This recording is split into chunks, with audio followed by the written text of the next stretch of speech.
काफी सारे लोग मेरे से क्वेश्चन पूछते हैं भैया ब्लैक क्यों पहनते हो, हमेशा ब्लैक क्यों पहनते हो। सो ब्लैक पहनने का ये रीजन है कि वो चीज मेरे रिमाइंड कराती है that this is the only truth. Shri Krishna की एक लोगों ने फोटो देखी होगी, सब रिलेट करेंगे, एक बहुत फेमस पिक्चर है, मुंह खोलते तो उनके पूरे मुंह के अंदर ब्रह्मांड दिखता है, right.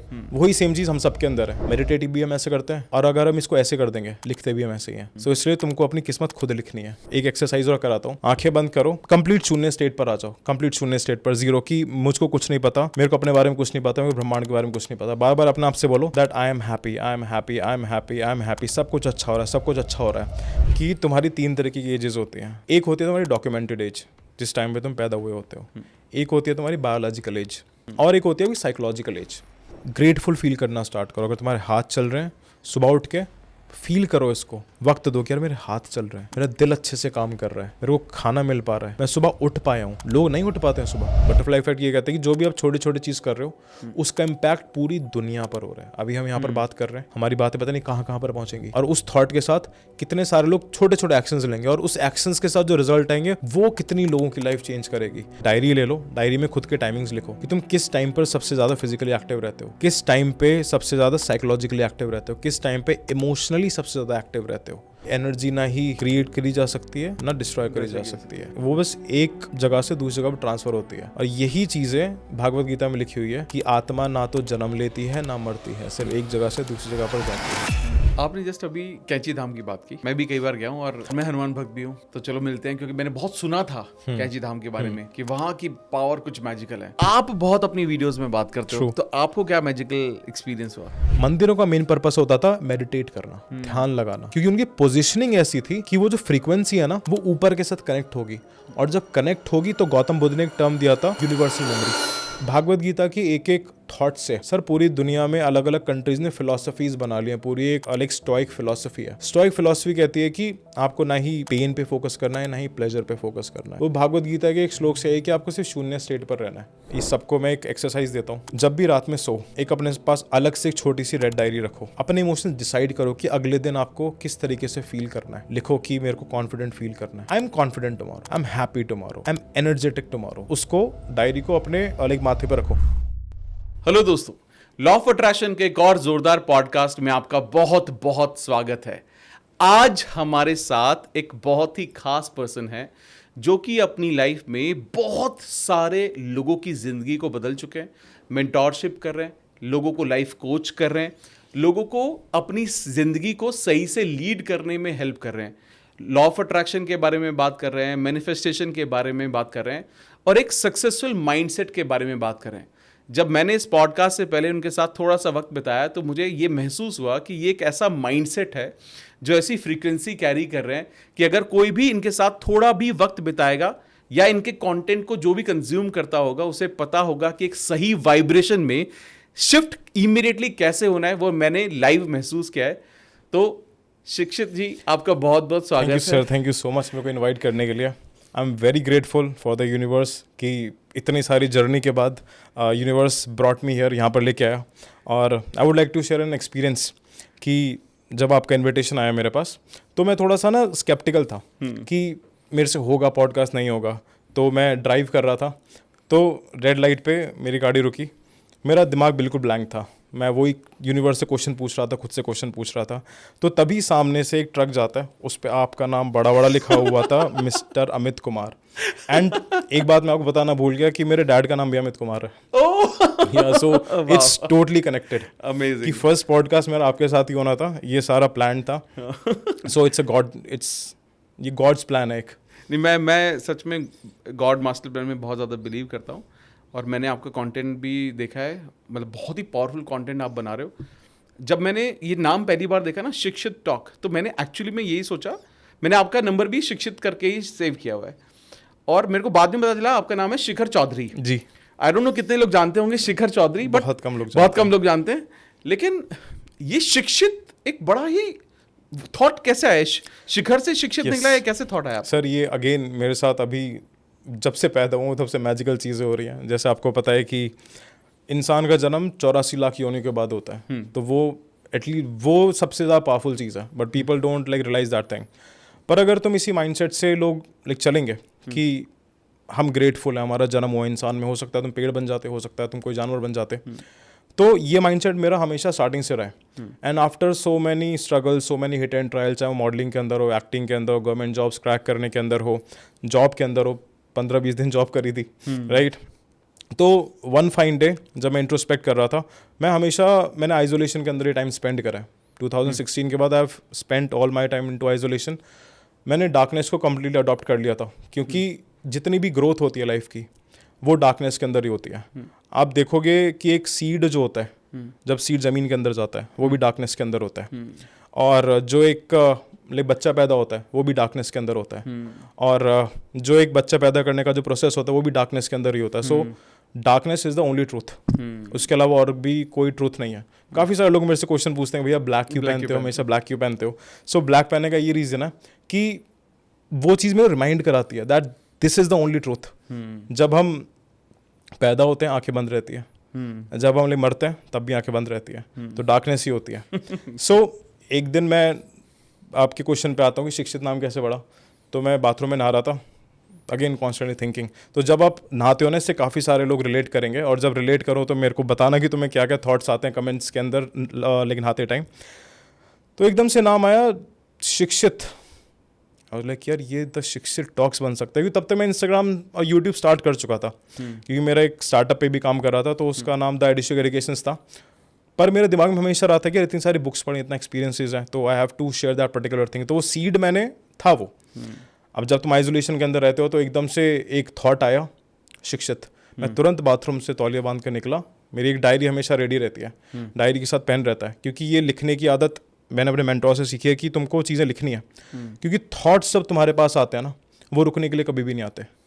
So you have to उसको रियलिटी के अंदर इंस्टेंट बनाना होता है।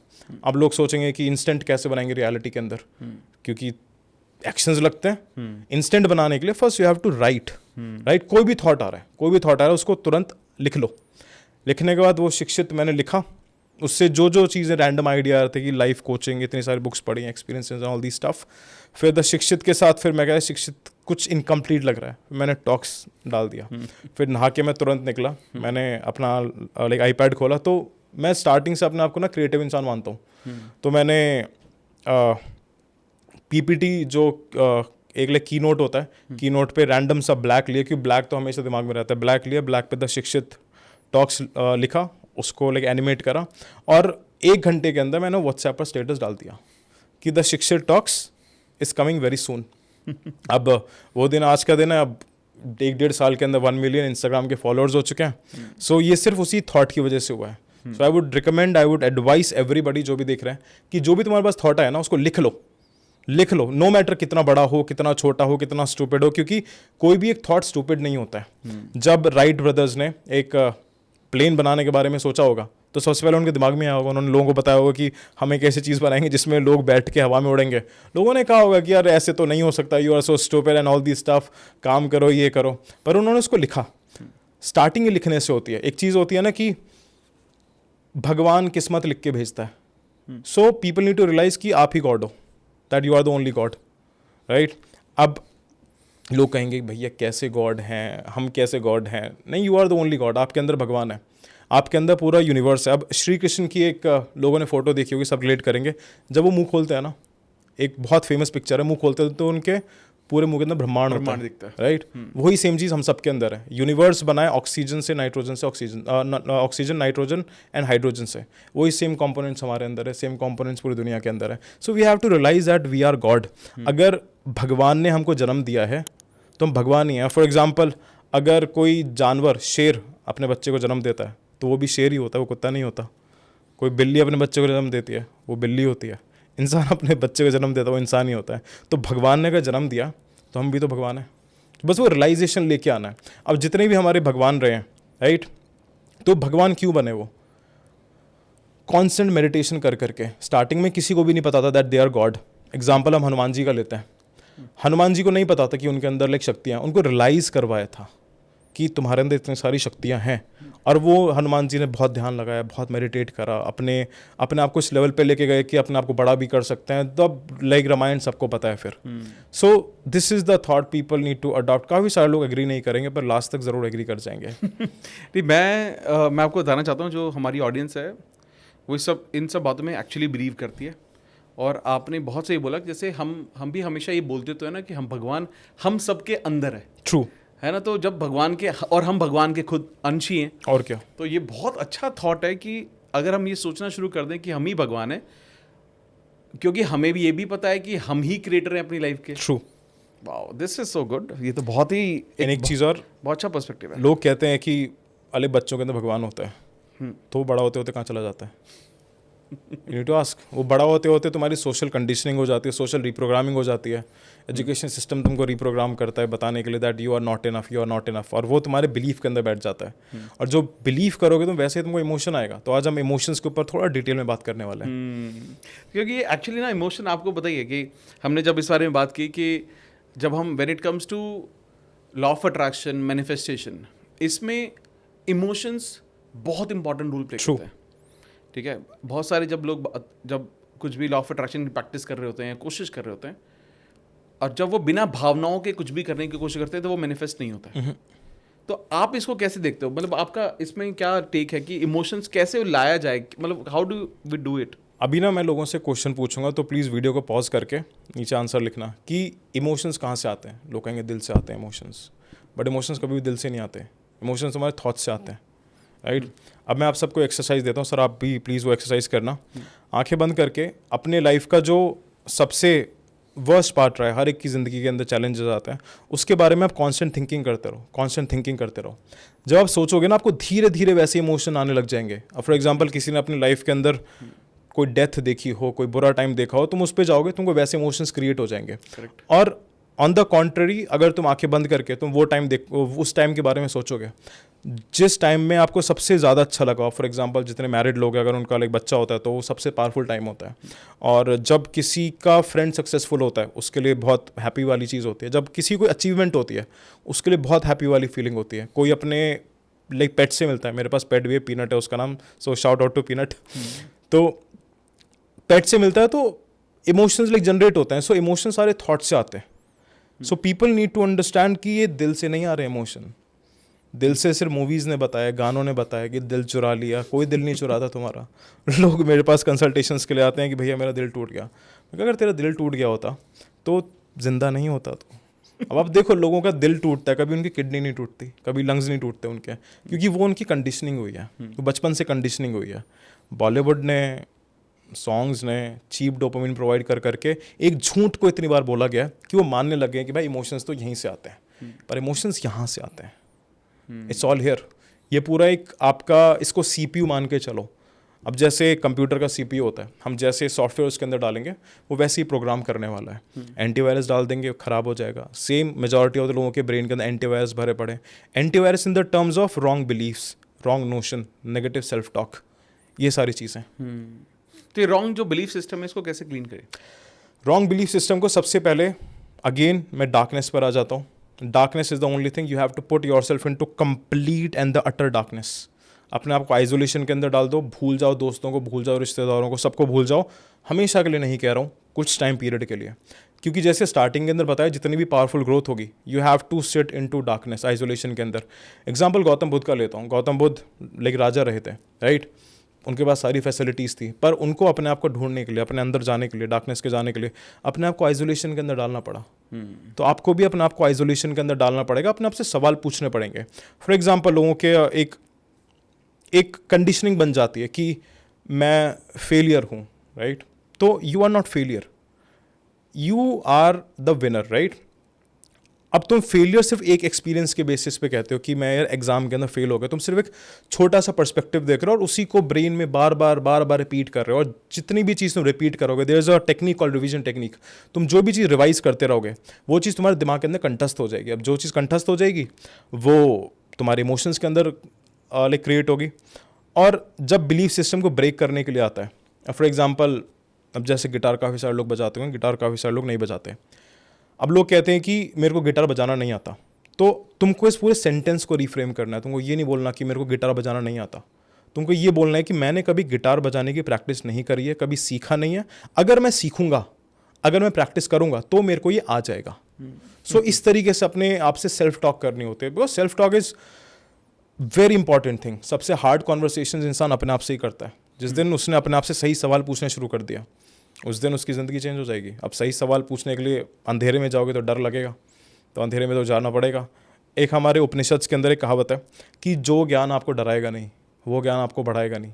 इस पॉडकास्ट के बाद काफ़ी सारे लोग डरने वाले हैं कि यार ये क्या होगा, पर डरना नहीं है, एक्सेप्टेंस लेके आनी है, बिकॉज यू हैव टाइम नहीं जा रहा। हम एज के बारे में ही बात करेंगे कि एज कितनी तरीके की होती है। तुमको तो लगता होगा कि तुमसे 30 के हो गए, 25 के हो गए, 40 के हो गए। नो, आगे हम बात करेंगे, तो रुके रहना, राइट। या तो अभी जैसे आपने ना एक तो एज वाली बात करेंगे जो आप कहना चाह रहे हो, जो सेल्फ टॉक की बात की आपने। हाँ, क्योंकि ऑब्वियसली हम ये समझते हैं कि जो हमारे दिमाग में बहुत सारे जो थॉट्स आ रहे हैं उसके सबसे बड़ा कारण एक सेल्फ टॉक्स तो है ही। ट्रू। ठीक है, और हम दिन में बहुत सारी बात करते हैं, दूसरों से ज़्यादा हम खुद से बात करते हैं। ठीक है, जो कि सेल्फ डाउट से भरी हुई होती हैं, या फिर वो they are not so positive as much जितनी होनी चाहिए। ट्रू। तो इन सेल्फ टॉक को करेक्शन कैसे किया जाए? किस मोड पर हमें पहले तो ये रियलाइज होना चाहिए कि यार ये सेल्फ टॉक ना अब गड़बड़ कर रही है और अब इसको रीफ्रेम करने का वक्त आ गया, और कोई टेक्निक है जिससे सेल्फ टॉक को अच्छा किया जा सकता है? यस, टेक्निक सब चीज़ की होती है और टेक्निक आपको ही पता है और आप करना नहीं चाहते। So there is a technique कि आंखें बंद करो, राइट। आंखें बंद करके अपने सराउंडिंग्स के अंदर देखो और ये देखो कि कहाँ कहाँ से मैं इनपुट ले रहा हूँ। ओके। चाहे वो दोस्तों की कॉन्वर्सेशन से हो, राइट। अपने आप को हर जगह पे रख के देखो। अब जैसे अब अपने बेडरूम के अंदर बैठे हो, टीवी पे क्या चल रहा है वो विजुलाइज करो, दिमाग में क्या चीज़ जा रही है वो विजुलाइज करो। दोस्तों के साथ तुम कैसी बातें करते हो, जिसको हम इन शॉर्ट में वो लैंग्वेज नहीं बोलना चाहता जो आजकल चलती है, रॉन्ग लैंग्वेज, वो सारी चीज़ें आपके ब्रेन के अंदर जा रही हैं। सबसे पहले एक्सेप्टेंस लेके आना है कि जो भी दिमाग में मेरा चल रहा है वो मेरी ही गलती की वजह से है, राइट। जब ये रियलाइज़ हो जाएगा, आपको सारा इन्फॉर्मेशन का इनपुट पता लग जाएगी कहाँ से आ रहा है, राइट। बस उस इन्फॉर्मेशन का इनपुट चेंज करना है। आपको इस पे ध्यान नहीं देना है कि आपको नेगेटिव सेल्फ टॉक को अवॉइड करना है, क्योंकि जब आप ये बोलोगे ना कि मेरे को नेगेटिव सेल्फ टॉक नहीं करना है, आप फोकस ही नेगेटिव सेल्फ टॉक पे कर रहे हो। आपको रादर ये करना है कि मैं कंस्ट्रक्टिव सेल्फ टॉक कैसे डाल सकता हूँ। आप कोई भी मेमोरी को इरेज नहीं कर सकते। सो ये सब सुनो, लोग कहते हैं कि पास्ट को कैसे भूला, आप नहीं भूल सकते। अगर भगवान ने आपको मेमोरी दी है, so there is a purpose of that memory. Past, present and future exist नहीं करता, वो भी आगे बात करेंगे। तो पास्ट में जाओ, देखो, उसको रीफ्रेम करो, अच्छी चीज़ें दिमाग के अंदर डालो, बुक्स रीड करो। एंड अगेन ये सब बुक रीडर्स के साथ है जो फ्लॉन्ट करते रहते हैं, मैंने 1000 बुक पढ़ ली, 100 बुक पढ़ ली। बुक रीडिंग सिर्फ 50% पार्ट है, लिखना भी होता है आपको। अगर आप लिखोगे नहीं, वो चीज़ आपके अंदर नहीं जाएगी। अभी आपको एक बहुत ही पावरफुल चीज़ बताता हूँ, सब रिलेट करेंगे। अब जब भी लोग मेडिटेट करते हैं, इतने सारे गुरु रहे हैं, सब ने मेडिटेट करा है, सब इस तरीके से मेडिटेट करते हैं, राइट, इस तरीके से मेडिटेट करते हैं। सो ये फिंगर्स जो होती हैं, ये हमारे सबकॉन्शियस माइंड का कनेक्शन है, राइट। क्योंकि लॉ ऑफ अट्रैक्शन और हमारा जितना बिहेवियर, इमोशंस होता है, वो सारा सबकॉन्शियस माइंड से ही चलता है। कॉन्शियस माइंड इज ओनली 10%, बाकी 90% सबकॉन्शियस माइंड है। मेडिटेटिव भी हम ऐसे करते हैं, और अगर हम इसको ऐसे कर देंगे, लिखते भी हम ऐसे ही हैं। सो इसलिए तुमको अपनी किस्मत खुद लिखनी है। लिखोगे, सबकॉन्शियस माइंड के अंदर जाएगा। सो सिर्फ पढ़ो मत, लिखो भी, और इसको सबके साथ शेयर करो जो सिर्फ पढ़ने का वो करते रहते हैं कि 100 बुक पढ़ ली, 50 बुक पढ़ ली, ऐसा नहीं चलता। तो आपको क्या लगता है जो रिपीटिशन का कितना बड़ा रोल है सबकॉन्शियस माइंड की प्रोग्रामिंग में? सर, सबसे बड़ा रोल ही रिपीटिशन का है। अब फॉर एग्जांपल, आप किसी एक नए रास्ते पर जाओगे, राइट, आपको जीपीएस देखना पड़ेगा, आपको याद नहीं होगा, पर आप जब बार बार उस रास्ते पे जाओगे, आपको जीपीएस देखने की ज़रूरत नहीं पड़ेगी, वो आपको याद हो जाएगा। अब फॉर एग्जांपल, अभी जितने भी लोग ड्राइव करते हैं, आई होप सब लोग ड्राइव करते होंगे। कमेंट्स के अंदर लिखना कौन कौन सी गाड़ियों को तुम ड्राइव करते हो। अगर नहीं भी करते तो आई विश कि तुम जल्दी से ड्राइव करना स्टार्ट करो और अपनी ड्रीम कार को ड्राइव करो। जब तुमने गाड़ी चलानी सीखी थी तो तुम देखते थे कि गियर कैसे लगेगा, स्टीयरिंग कैसे चलेगा, सब चीज़ देख रहे हो, चारों तरफ तुम्हारा दिमाग लाइक चल रहा है, तुम सोच सोच के चल रहे हो। बट जब तुम बार बार रिपीट करा तुमने, अब तुम ड्राइव करते करते तुम बात भी कर लेते हो, तुम सब कुछ कर लेते हो। तुम दिल्ली के लोग तो गाली भी दे लेते हैं, राइट, और दिल्ली एनसीआर के अंदर तो लोग ड्राइव करते करते कारोबार भी कर लेते हैं। So it's just you have to repeat the things, तुमको जैसी लाइफ चाहिए अपनी। So repetition. अब इसका एक और एग्जांपल देता हूँ। एक कील होती है, दीवार पे एक बार ठोकोगे नहीं लगेगी, मल्टीपल बार मारोगे तब वो अंदर तक चली जाएगी। जितनी स्ट्रांग आपको अपने बिलीफ चाहिए, जितनी स्ट्रांग आपको इमोशंस चाहिए, उतनी ही बार चीज़ों को रिपीट करना पड़ेगा, उतनी बार चीज़ों को रिपीट करना पड़ेगा। एक एक्सरसाइज और कराता हूँ, आंखें बंद करो, कंप्लीट शून्य स्टेट पर आ जाओ, कंप्लीट शून्य स्टेट पर, जीरो की मुझको कुछ नहीं पता, मेरे को अपने बारे में कुछ नहीं पता, मेरे को ब्रह्मांड के बारे में कुछ नहीं पता। बार बार अपने आप से बोलो that I am happy, I am happy, I am happy, I am happy, सब कुछ अच्छा हो रहा है, सब कुछ अच्छा हो रहा है। इसको 10-15 मिनट तक रिपीट करो, you will start feeling happy, क्योंकि आप अपने ब्रेन के अंदर एक सिस्टम होता है, रेटिकुलर एक्टिवेशन सिस्टम। आप RAS को कमांड दे रहे हो। अब लोग RAS थोड़ा सा टेक्निकल वर्ड में चला जाएगा, आसानी से बता देता हूँ। अगर मैं आपसे कहूँगा कि बाहर जाओ, रोड पे गाड़ियाँ देखो, अब गाड़ियाँ देख के आ जाओगे, मैं कहूँगा फिर वापस मेरे पास आओ। अब मैं कहूँगा अब तुमको सिर्फ रेड कलर की गाड़ी देखनी है, तो उनके RAS के अंदर मैंने रेड कलर की गाड़ी डाल दी।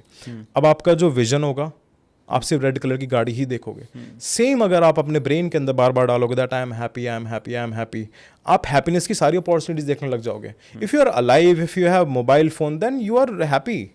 नहीं है 90% लोगों के पास, उनको 3 टाइम खाना नहीं मिल रहा, तुमको मिल रहा, then you should be happy about yourself. ये बहुत आई थिंक RAS का कॉन्सेप्ट इसलिए बहुत पॉपुलर भी है कि लोग ये समझ जाते हैं इजीली। जब when you think about your dreams, मान लो आपने ड्रीम कार के बारे में सोचा कि मेरे को कौन सी गाड़ी लेनी है, तो आपको बाय डिफॉल्ट वही गाड़ी हर जगह दिखती है, वही कलर दिखता है। पर इससे पहले वो गाड़ी थी लेकिन वो हमें दिख ही नहीं थी, हम देख ही नहीं पा रहे थे। आई थिंक ऐसा ही अपॉर्चुनिटीज के साथ भी होता है। एग्जैक्टली। अब आप सबको एक्सरसाइज दूंगा, फिर से बहुत सारी एक्सरसाइज आएंगी, आप ये करना। आपका जब पेट भरा हुआ होगा ना, आप मार्केट के अंदर जाना, कोई भी रेस्टोरेंट नहीं दिखेगा, राइट? जब आपका पेट खाली होगा, आपको कोने के छोटे छोटी टपरियाँ सब दिखेंगी, आपको सब पता लगेगा कि यार इस पे मोमोज मिल रहे हैं, इस पे नूडल्स मिल रहे हैं, व्हाट नॉट, आपको सब वही दिखेगा, क्योंकि आपके RAS को पता है कि भाई खाना चाहिए, right? Brain is very powerful. So जैसे जैसे तुम उसको रिपीटिशन करोगे, वैसी वैसी तुम्हारी रियलिटी चेंज हो जाएगी। And again you don't have to mix up the things. अब लोग गलती क्या करते हैं कि कभी उनको एंटरप्रेन्योर बनना है, कभी उनको बिजनेसमैन बनना है, कभी उनको संन्यास लेना है, राइट? कभी उनको कंटेंट क्रिएटर बनना है।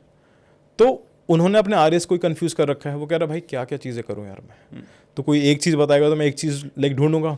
इट्स लाइक एक एक्सरसाइज हुई थी बहुत पहले कि लोगों को एक कमरे के अंदर डाला था, उसमें बहुत सारी बॉल्स डाली थी, राइट? उनसे कहा था कि अलग अलग कलर की बॉल को तुम सेग्रीगेट करना लाइक स्टार्ट करो। तो लोग क्या कर रहे थे, बहुत ज़्यादा लोग, 90% लोग ये गलती कर रहे थे कि वो 4-5 कलर को एक साथ टारगेट कर रहे थे। पर जो कुछ समझदार लोग थे, जो शिक्षित मेंटालिटी के थे, जो हमारे फॉलोअर्स थे, वो क्या कर रहे थे, वो सिर्फ पहले एक कलर को पकड़ते थे, एक कलर को पकड़ के वो सेग्रीगेट करते थे, दूसरे कलर को पकड़ के फिर सेग्रीगेट करते थे। बाकी की चीज़ें ऑटोमेटिकली सेग्रीगेट हो रही हैं। Just you have to be focus what you want, decide करो कि क्या चीज़ चाहिए based on the resources you have. अब जैसे लोग मेरे से कहते हैं कि भैया मेरे को मिलियनेयर बनना है, राइट? मैं कहा अभी कितने कमाता है? भैया नहीं कमाता। तो फर्स्ट फोकस ऑन फर्स्ट 10,000 कि तुम पहले 10,000 कैसे कमा सकते हो। प्रोग्रेसिव ओवरलोड करो। आप लोग जिम जाते होंगे, जिम में आप सीधा 25 किलो का डंबल नहीं उठाओगे, आप पहले 5 किलो का डंबल उठाओगे। तो RAS को छोटे छोटे सिग्नल्स दो, जब उसके पास एविडेंसेस बन जाएंगे ना, तब वो फिर आपको बड़ी चीज़ें गैदर करने में भी हेल्प करने वाला है। या जब हम रिपीटिशन की बात कर रहे हैं, RAS की बात कर रहे हैं, हम बहुत तरीके से किया जा सकता है। जैसे मान लो अफर्मेशन है, विजुअलाइजेशन है, स्पीकिंग है, तो what do you suggest the most? पहले अगेन क्लेंज करो इसे, एटलीस्ट 1 हफ्ते तक कोई कंटेंट कंज्यूम मत करो, मेरा भी मत करो, राइट? यूट्यूब मत देखो, गाने मत सुनो, मूवीज़ मत देखो, एंटरटेनमेंट मत करो, अकेले बैठ जाओ, राइट? एक अपना घंटे का टाइम बनाओ कि मैं पूरे दिन कुछ भी नहीं करूँगा, बोर होना सीखो। जितने भी इन्वेंशंस हुई हैं, लोग बोर होते हैं, तुम बोर नहीं होते, तुम बोर होते हो स्क्रॉलिंग करने लग जाते हो। अकेले बैठो, जब 1 हफ्ते बाद सब कुछ क्लेंस हो जाए, again this is the hard process, easy कुछ भी नहीं आएगा, क्योंकि तुम्हारे जो एक नेगेटिव सेल्फ है वो बार बार बोलता रहेगा कि यार मेरे को एंटरटेनमेंट दे, मेरे को कुछ दे, मेरे को दोस्तों के साथ बातें करवा।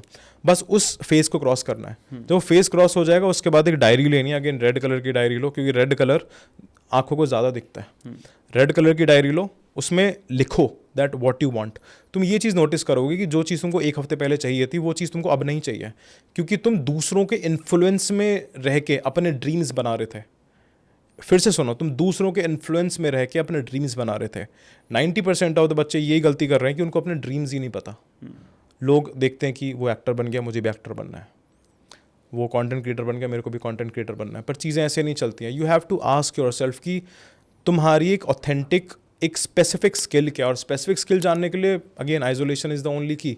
फिर लिखना स्टार्ट करो। स्टार्टिंग में ब्लर रहेगा, धीरे धीरे लिखते रहोगे, तुमको पता लगता रहेगा कि यार मैं इस चीज़ के अंदर अच्छा हूँ, मेरे पास ये सारे रिसोर्सेज हैं। अगर रिसोर्सेज नहीं भी हैं तो पहले रिसोर्सफुल बनो, वो चीज़ें करो जो चीज़ तुमको पसंद नहीं है, क्योंकि वहाँ से तुम्हारा फाइनेंसेस आएगा। फिर उन फाइनेंसेस का यूज़ करके तुम आगे चीज़ एक्सप्लोर कर सकते हो, क्योंकि तुमको लाइफ में कभी भी ये पता नहीं लगेगा कि तुमको क्या चाहिए। पर तुमको ये पता होना चाहिए कि तुम्हें क्या नहीं चाहिए. किसी को भी स्टार्टिंग में नहीं पता होता, मेरे को भी नहीं पता था, लाइक सर को भी नहीं पता होगा, शाहरुख खान को भी नहीं पता होगा, राइट.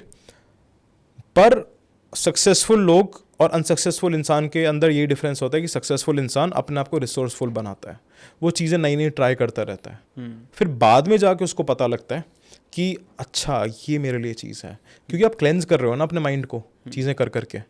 सो या amazing, very good thought. And इससे धीरे धीरे ये भी समझ में आएगा कि बहुत सारे लोग जो पैशन ढूंढ रहे हैं अपना, तो पैशन ऐसे ढूंढने की जरूरत नहीं, वो आ जाता है अपने आप. क्रिएट करना है पैशन. क्रिएट करना है पैशन. एंड वो over the period of time वो आपके सामने सब कुछ आने. हाँ, अगर आप शाही पनीर आप डेली खाते रहोगे, शाही पनीर से बोर हो जाओगे. लेकिन जैसे अभी आप वो बात कंटिन्यू करना है यहाँ पर जो आपने भी शेयर भी की थी. बहुत सारे लोगों को क्या लगता है कि हमारी ना उम्र हो गई है. हाँ, एज हो गई. एज हो गई. जैसे मैं पहुंच गया हूँ, मैं 25 साल का हो गया हूँ, मैं 20 साल का हो गया हूँ, 30 साल का हो गया हूँ, 40 साल का हो गया हूँ, 45-50 साल का हो गया. मैं अब मेरा तो थॉट बन गया है, मैंने जो करना था वो कर लिया, अब मैं कुछ नया क्या ट्राई करूँ. तो आपने कुछ यहाँ पर एज के बारे में आप बात कर रहे थे, प्लीज. सो ये एक शिक्षित थ्योरी है. मैं बहुत सारी थ्योरीज निकालूंगा, राइट. तो ये बहुत पावरफुल थ्योरी है और इससे सबसे ज़्यादा खुश वो लोग होंगे जिनके घर वाले उनसे शादियों के लिए बोलते हैं कि शादी कर ले, तेरी एज हो गई है. So you need to understand this thing कि तुम्हारी 3 तरह की एजेस होती हैं. You will be like surprise कि 3 तरह की एजेस कैसी एजेस होते हैं. एक होती है तुम्हारी डॉक्यूमेंटेड एज, जिस टाइम पे तुम पैदा हुए होते हो. एक होती है तुम्हारी बायोलॉजिकल एज, जो तुम्हारी अंदर की बायोलॉजिकल एज होती है. काफ़ी सारे लोग 20 साल की उम्र में 30 साल का लगते हैं, काफ़ी सारे लोग 50 साल की उम्र में 30 साल का लगता है, राइट. और एक होती है साइकोलॉजिकल एज, राइट. तो आपको अपने आप से पूछना है कि आपकी बायोलॉजिकल एज क्या है, आपकी साइकोलॉजिकल एज क्या है. क्योंकि डॉक्यूमेंटेड एज के हिसाब से अगर आप लाइफ में डिसीजन लेने वाले हो, then you will be putting yourself into that darkness जहाँ से बाहर आना नहीं है मुश्किल, राइट. ज़्यादातर लोग यही कर रहे हैं कि एक उनकी एज हो जाती है, गलत डिसीजन ले लेते हैं. डिसीजन गलत नहीं होता, तुम ले लेते हो, फिर उसके बाद तुम अपने आप ही बिलीफ जनरेट कर लेते हो कि यार मेरी इतनी एज हो गई, अब तो मैं कुछ भी नहीं कर सकता, अब तो मेरे लिए अपॉर्चुनिटीज खत्म हो गई. अपॉर्चुनिटीज कभी खत्म नहीं होती है, जिसके तुम्हारा जो बिलीफ है, जो तुम्हारा एक इमोशन है, वो उस इमोशन खत्म हो जाता है. अभी इस थॉट के बाद आपका वो इमोशन फिर से क्रिएट हो जाएगा. तो in reality you have to increase your psychological age and decrease your biological age. अब साइकोलॉजिकल एज कैसे इंक्रीज करेंगे? अब जैसे लोग मेरे से पूछते हैं कि तुम्हारी एज कितनी है, मैं बोलता हूँ डॉक्यूमेंटेड एज तो 29 है, राइट. अभी 11/11 में हुआ है. अगेन 11/11 शिक्षित, याद रख लो, राइट. यूनिवर्स ने मेरे को भेजा है तुम्हारे पास. सो साइकोलॉजिकल एज अगर कोई मेरे से पूछेगा तो I would be saying that I am 350 years old. People be like कि 350 साल क्या बकवास कर रहा है. So the thing is psychological age कैसे हम कैलकुलेट करते हैं. अब फॉर एग्जाम्पल सर ने कोई बुक लिखी, तो सर आपकी एज क्या है? I am 41. आप सर की एज लाइक 41 है. सर ने अपने लाइफ के पूरे एक्सपीरियंसेस एक बुक के अंदर लिख लिया. अब वो 29 की एज में वो बुक मैंने अच्छे से ग्रैस्प कर ली, पूरी एक एक वर्ड डाल दिया, तो मेरी एज में 29 + 41 ऐड हो जाएगा. कमेंट्स के अंदर बताना कितना होता है, राइट. और अगर मैं किसी और की बुक पढ़ूंगा तो उसकी भी एज मेरे अंदर ऐड हो जाएगी. किसी और की बुक पढ़ूंगा तो उसकी भी एज मेरे अंदर ऐड हो जाएगी. काफ़ी सारे लोग जो बुक रीडर हैं उनको फिर अभी पता लगेगा कि उनकी हज़ारों के अंदर एज हो जाएगी. And when it comes to biological age you have to decrease that age. Biological age कैसे डिक्रीज करोगे? गट को स्ट्रेस मत दो, क्योंकि when it comes to law of manifestations, emotions, belief system, ये हमारा सेकंड ब्रेन होता है. अगर तुम इसके अंदर उल्टी सीधी चीज़ें डालते रहोगे तो उल्टे सीधे थॉट्स ही आने वाले हैं, right. So you have to put things consciously. जब तुम कॉन्शियसली इसके अंदर डालोगे तो तुम देखोगे कि तुम्हारी बायोलॉजिकल एज रिवर्स हो रही है. जहाँ पर तुमको 70 पे मरना था वहाँ पर तुम 100 पे मरोगे, right. So you have even तुम यूनिवर्स को बता सकते हो कि यार मेरे को 100 साल की उम्र तक मरना है. सो इसी से एक और कंसेप्ट हम की बात करेंगे दैट तुम बहुत बड़ी गलती करते हो कि तुम अपना लाइफ डिज़ाइन कर रहे हो, I have to plan my life and all these things. गलत कर रहे हो, नहीं हो पाएगा. इतने टाइम से ट्राई कर लिया, ईगो को ख़त्म करके ये बात सुनना that you have to design your death. People have to design your death. तभी यूनिवर्स उनके साथ काम करने वाला है फुल पावर के तरीके से. इसको एक्सप्लेन कीजिए. सो द थिंग इज, जब हम लाइफ के बारे में, जब हम पूरे कलेक्टिव एक्सपीरियंस के बारे में बात करते हैं, so life is only 50%, right. Universe कहता है कि अगर मुझसे तुमको चीज़ें मैनिफेस्ट करवानी है ना, अगर तुम वो चाहते हो कि जो चीज़ तुम मांगो वो मैं तुमको दूं, तो अपनी एक फुल एक्सपीरियंस को तुम डिज़ाइन करो. So you have to design your death. Death design करने का मतलब ये है, अगेन डरना मत, कि तुम अपनी डेथ के बारे में सोचना स्टार्ट करो कि जब तुम मरोगे, व्हेन यू विल डाई, तब तुमको किस तरीके की लाइफ चाहिए होगी, कि उस टाइम पे तुमको किस तरीके से लोग याद करें, राइट? तुमको ये देखना है कि जब तुम अपने डेथ बेड पर हो तो तुम रिग्रेट के साथ नहीं मरो। अगर तुम रिग्रेट के साथ मरोगे तो तुम्हारा वापस पुनर्जन्म हो जाएगा, देन वो साइकिल रिपीट होती रहेगी। तो तुमको यूनिवर्स को बताना है कि यार आई हैव टू, कि ठीक है मेरे को 100 साल जीना है। बहुत सारे लोग जीते हैं और 100 साल तक मेरे को ये सारी पर्टिकुलर चीज़ें मेरे को करनी है, राइट? तो तुम एक एंड रिजल्ट बता रहे हो। अब जैसे तुम घर से बाहर निकल रहे हो, अगर तुम्हारे पास कोई डेस्टिनेशन ही नहीं है कि तुमको एंड पॉइंट पे पहुंचना कहाँ है, तब तो तुम इधर उधर ही वॉन्डर करते रहोगे। तो you have to tell the universe, basically universe अंदर ही होता है, खुद को बताना है कि मेरे को इतनी उम्र तक मरना है, इतने तक काम करना है। तो स्टार्टिंग से आपकी लाइफ डिसाइड नहीं होगी, आपकी पीछे से लाइफ डिज़ाइन होगी।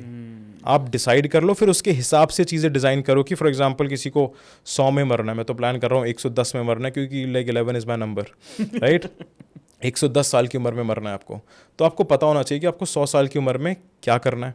फिर थोड़ा सा और पीछे आओ, 70 की एज में क्या करना है, पीछे आओ, 60 की एज में क्या करना है, पीछे आओ, 50 की एज में क्या करना है, 40 की एज में क्या करना है, 30 में क्या करना है, फिर मंथ्स पर आ जाओ, राइट? कि मेरे को इस एज में क्या करना है। फिर उस मंथ्स को ईयर्स पे आओ, फिर ईयर्स को मंथ्स के अंदर करो, फिर मंथ्स को डेज के अंदर करो। अगेन आपको एक हल्का सा आइडिया पता लग जाएगा। वो धीरे धीरे जैसे तुम प्रोसेस के अंदर चलोगे, आपको पता लगता रहेगा कि हाँ ये थोड़े से चेंजेस यहाँ पर होंगे, ये थोड़े से चेंजेस यहाँ पर होंगे। तो इस तरीके से लाइफ को अप्रोच करो, और ये उन सबके साथ शेयर ज़रूर करना जो लाइफ डिज़ाइन करने में लगे पड़े हैं पर हो नहीं रही है।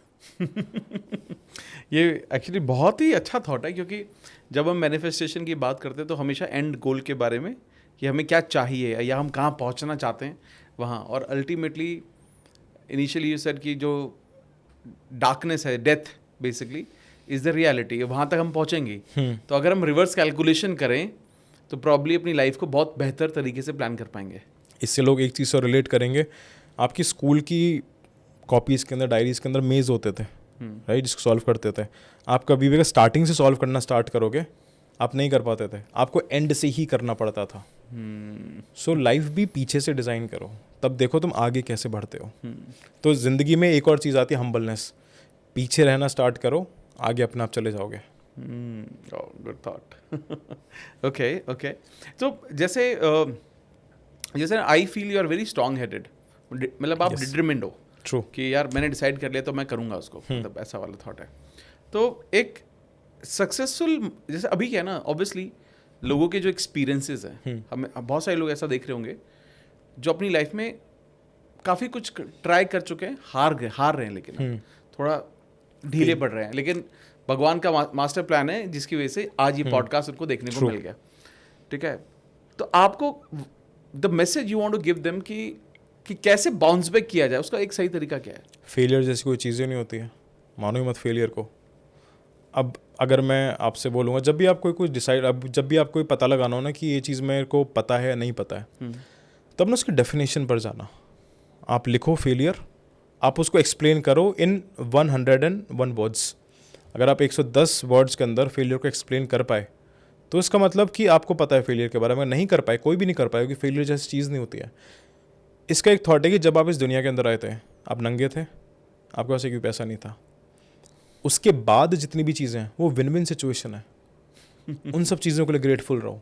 फेलियर जैसी कोई भी चीज़ नहीं होती है। It's just the concept created by society to just put you in that dilemma कि मैं फेल हो गया, मैं ये हो गया। तुम फेल नहीं होते हो, तुम्हारा सिर्फ एक सेटबैक लगता है, वो यूनिवर्स तुमको लगवाता है। यूनिवर्स से तुम कोई चीज़ मांगोगे, वो तुमको टेस्ट करने वाला है, राइट? और उस टेस्ट के अंदर अगर तुम कहीं पर गिर जाओ, उठो अगेन। एक तुरंत डिसीजन नहीं लेना है, रुको, इंट्रोस्पेक्ट करो कि मैंने कहाँ गलती करी थी, फिर से पीछे जाओ कि मैंने कहाँ पर गलतियाँ करी थी, और उन गलतियों की वजह से मैं यहाँ पर आया हूँ। और इस बात से काफ़ी सारे यूपीएससी एस्पिरेंट्स रिलेट करेंगे, और तुम्हारे लिए बहुत हेल्पफुल है सुनना। जितने भी गवर्नमेंट जॉब वाले एस्पिरेंट्स हैं, जितने भी कोई भी एग्ज़ाम के लिए करते हैं, एक होता है अल्टीमेट फेलियर। अल्टीमेट फेलियर कभी भी नहीं लगता है, स्टार्ट होता है माइक्रो फेलियर से।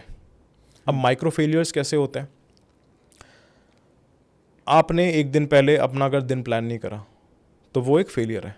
क्योंकि यूनिवर्स को अगर बताना है तो एक दिन पहले आपको अपना दिन प्लान करना होता है, जिससे कि आप अगले दिन स्ट्रेस फ्री रहो, आपके पास डायरेक्शन रहे कि यार I have to do this thing, right. तो वो एक आपका माइक्रो फेलियर लग गया। अब आपने इम्पल्सिव बना दिया कि आज ये पढ़ना है, ये पढ़ना है, ये करना है, वो करना है, आपने 20 टास्क बना दिया, 20 टास्क में से आपसे 8 टास्क हुए, वो एक माइक्रो फेलियर है। जब बहुत सारे माइक्रो फेलियर्स कलेक्ट हो जाते हैं तब वो एक अल्टीमेट फेलियर बन जाता है। हर किसी इंसान को हर एग्ज़ाम से पहले पता होता है कि वो फेल होने वाला है, पर उसकी ईगो उसको एक्सेप्ट करने नहीं देती, क्योंकि उसको सोसाइटी को पोर्ट्रे करना है कि you know I have worked hard work नहीं करना होता है, हार्ड वर्क करना होता है। इसके बारे में बात करेंगे, क्योंकि इमोशंस यहाँ से आते हैं, यहाँ पर प्रोसेस करेंगे। हार्ट चक्र ओपन जब तक नहीं होगा तब तक तुम एक फ्लो स्टेट के अंदर नहीं आ पाओगे। यूनिवर्स वांट्स कि तुम स्ट्रेस मत लो, तुम एन्जॉय करो, तुम काम करते रहो और खुशी के साथ काम करो। खुशी के साथ काम करोगे, अगेन इमोशंस आपके हाई होते हैं। आपने बच्चों को देखा होगा शादियों के अंदर भूखे पेट इधर से उधर भागते रहते हैं क्योंकि वो खुश होते हैं। और जब भी आप उदास होते हो आपके इमोशंस नीचे चले जाते हैं, क्योंकि सैडनेस की लो फ्रीक्वेंसी होती है। सबसे ज़्यादा लो फ्रीक्वेंसी गिल्ट की होती है। सैड हो, गिल्ट में भी चले जाओगे तो आपका बॉडी झुक जाती है, राइट। तो आपको जब बॉडी झुकने लगे ना, इंट्रोस्पेक्ट करने की बॉडी क्यों झुक रही है, क्योंकि आपके पास गिल्ट का और रॉन्ग पर्सपेक्टिव्स का बहुत ज़्यादा भार है। और जब खुश होते हो आपकी बॉडी ऑटोमेटिकली आपके कंधे ऊपर हो जाते हैं। तो you have to be happy. जब हैप्पी रहोगे तभी सक्सेसफुल बनोगे। सक्सेस तुमको हैप्पी नहीं बनाएगी। हैप्पीनेस के साथ एनर्जीज आती है, इमोशंस हाई होते हैं। हैप्पीनेस की सेकंड हाईएस्ट फ्रीक्वेंसी होती है। सबसे ज़्यादा बड़ी फ्रीक्वेंसी अनकंडीशनल लव की होती है। लव पे भी बात करेंगे, क्योंकि लोगों को लव के बारे में नहीं पता। क्योंकि लॉ ऑफ अट्रैक्शन को, मैनिफेस्टेशन को, यूनिवर्स को समझने के लिए इमोशंस को समझना, इन शब्दों को समझना जो बहुत मिसप्रोनाउंस कर देते हो, that I love that girl, I love that guy, I love फलाना ढिमका, इन सब की अंडरस्टैंडिंग होना बहुत ज़्यादा ज़रूरी है। 99% लोगों का आपको पता है नहीं काम करता, क्योंकि उनका इसलिए काम नहीं करता क्योंकि वो बेसिस ही उनके स्ट्रांग नहीं है। उनको सिर्फ पता है अफर्मेशंस लिख लो, विजुलाइज कर लो। विजुलाइज क्या करोगे? तुम्हारे दिमाग के अंदर आंख बंद करके देखो, तुमको नेगेटिव चीज़ें दिखेंगी विजुलाइज करने पे।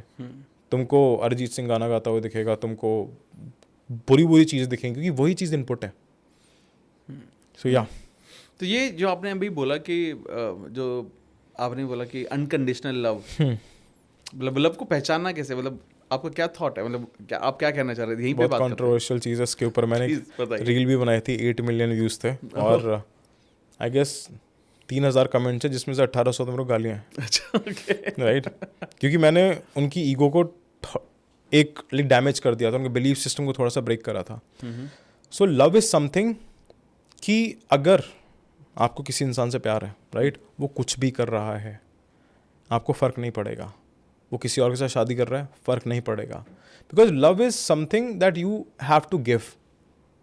आप प्यार देते हो, आप प्यार मांगते नहीं हो। मांगना इज नॉट लव। मांगना इज नॉट लव। वो तो एक ट्रांजैक्शन हो गई ना कि मैंने तेरे लिए ये करा, तू मेरे लिए वो कर, मैंने तेरे लिए ये करा, वो कर। भ्रम से बाहर निकल जाओ। तुम एक दूसरे के साथ फ़ायदे के लिए हो, चाहे साइकोलॉजिकल फ़ायदा हो, इमोशनल फ़ायदा हो, फाइनेंशियल फ़ायदा हो, चाहे फिजिकल फ़ायदा हो। मेजॉरिटी ऑफ फिजिकल फ़ायदे के लिए होते हैं, उसको तुम प्यार कह देते हो। वो प्यार नहीं है, वो अट्रैक्शन है। वो again your hormonal emotional imbalances हैं जो तुमको अट्रैक्ट कर रहे हैं। सो लव इज़ समथिंग तुम देते हो, और उसके लिए तुमको अंदर भी भरना पड़ेगा। अब जैसे पानी का गिलास यहाँ पर रखा हुआ है, राइट। अब इस ग्लास के अंदर पानी ही नहीं है, मैं दूसरों को कैसे पानी पिला पाऊंगा? तो पहले तो सेल्फ लव करना पड़ेगा ना। सेल्फ लव करने के लिए अपने बिलीफ सिस्टम ख़त्म करने पड़ेंगे, नेगेटिव सेल्फ टॉक ख़त्म करनी पड़ेगी, एक्सपेक्टेशंस रखनी ख़त्म करनी है। किसी से कुछ एक्सपेक्ट नहीं करना। अगर तुम एक्सपेक्ट कर रहे हो ना, तो फिर वो अगेन वो ट्रांजैक्शन हो जाएगा, फ्रीक्वेंसी लो चली जाएगी, वो लव नहीं रहेगा, वो एक सेल्फिशनेस हो जाएगी कि खुद के फ़ायदे के लिए, और उससे फ़ायदा भी नहीं होता।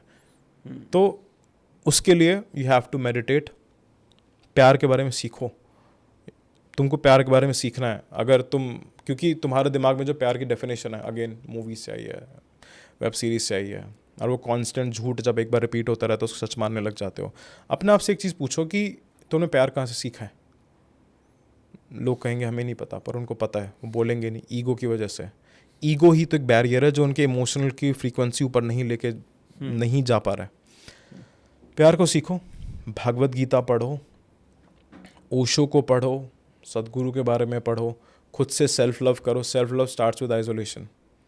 उस डार्कनेस से सेल्फ लव स्टार्ट होता है।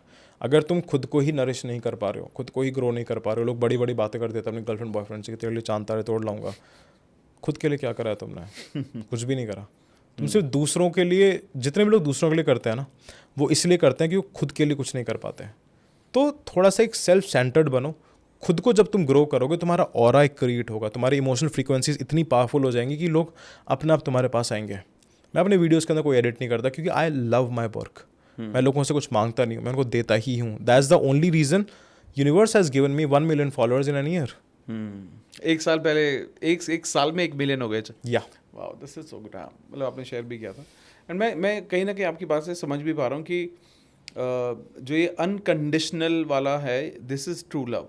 But the reality right now is कि अनकंडीशनल लव तो बहुत मुश्किल है। फॉर एग्जाम्पल, एक बेटा पैदा होता है या बेटी, बच्चे होते हैं, तो माँ बाप की भी एक एक्सपेक्टेशन रहती है कि हम बूढ़े हो जाएंगे तो ये हमारा सहारा बनेगा।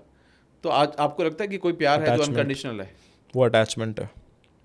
The real parenting is something कि तुम अपने बच्चों को बताते नहीं हो कि ये करना है, वो करना है, क्योंकि अगेन तुम्हें खुद नहीं पता। अगर तुम्हें खुद पता होता then you would be on higher side. Right parenting वो होती है कि तुमको पता है कि मेरे को नहीं पता, let him explore, let her explore. Right, छोड़ दो। चिड़िया क्या करती है अपने बच्चों के साथ? वो घोंसले से बाहर फेंक देती है। जब तक तो बाहर नहीं फेंकेगी, उड़ना नहीं सीखेगा। और जब बच्चे इतने पेरेंट्स से इमोशनली डिपेंडेंट हो जाते हैं, खुद के इमोशंस को समझ नहीं पाते, जब खुद के इमोशंस को समझ नहीं पाते तो मैनिफेस्ट भी कहाँ से कर पाएंगे? तो this is the advice to all my parents, छोड़ दो, let him do, let her do what ever doing. तुम सिर्फ थोड़ा थोड़ा बता सकते हो। तुम ये मत बताओ कि IIT करना है, ये मत बताओ डॉक्टर ही बनना है, ये मत बताओ कि यही करना है। क्योंकि जब तुम फोर्स करते हो ना, तो एक जो बच्चा होता है वो एक स्ट्रेस के साथ काम कर रहा होता है, वो अपने 50% एफिशिएंसी के साथ काम कर रहा होता है। उसके पास वाई नहीं है। राइट, उसके पास सिर्फ वाई एक है, मम्मी पापा के लिए करना है, मम्मी पापा के लिए करना है, मम्मी पापा के लिए करना है। जब मम्मी पापा भगवान को प्यार हो जाएंगे तब क्या करोगे? तब तो तुम एक मिजरेबल स्टेट के अंदर चले जाओगे।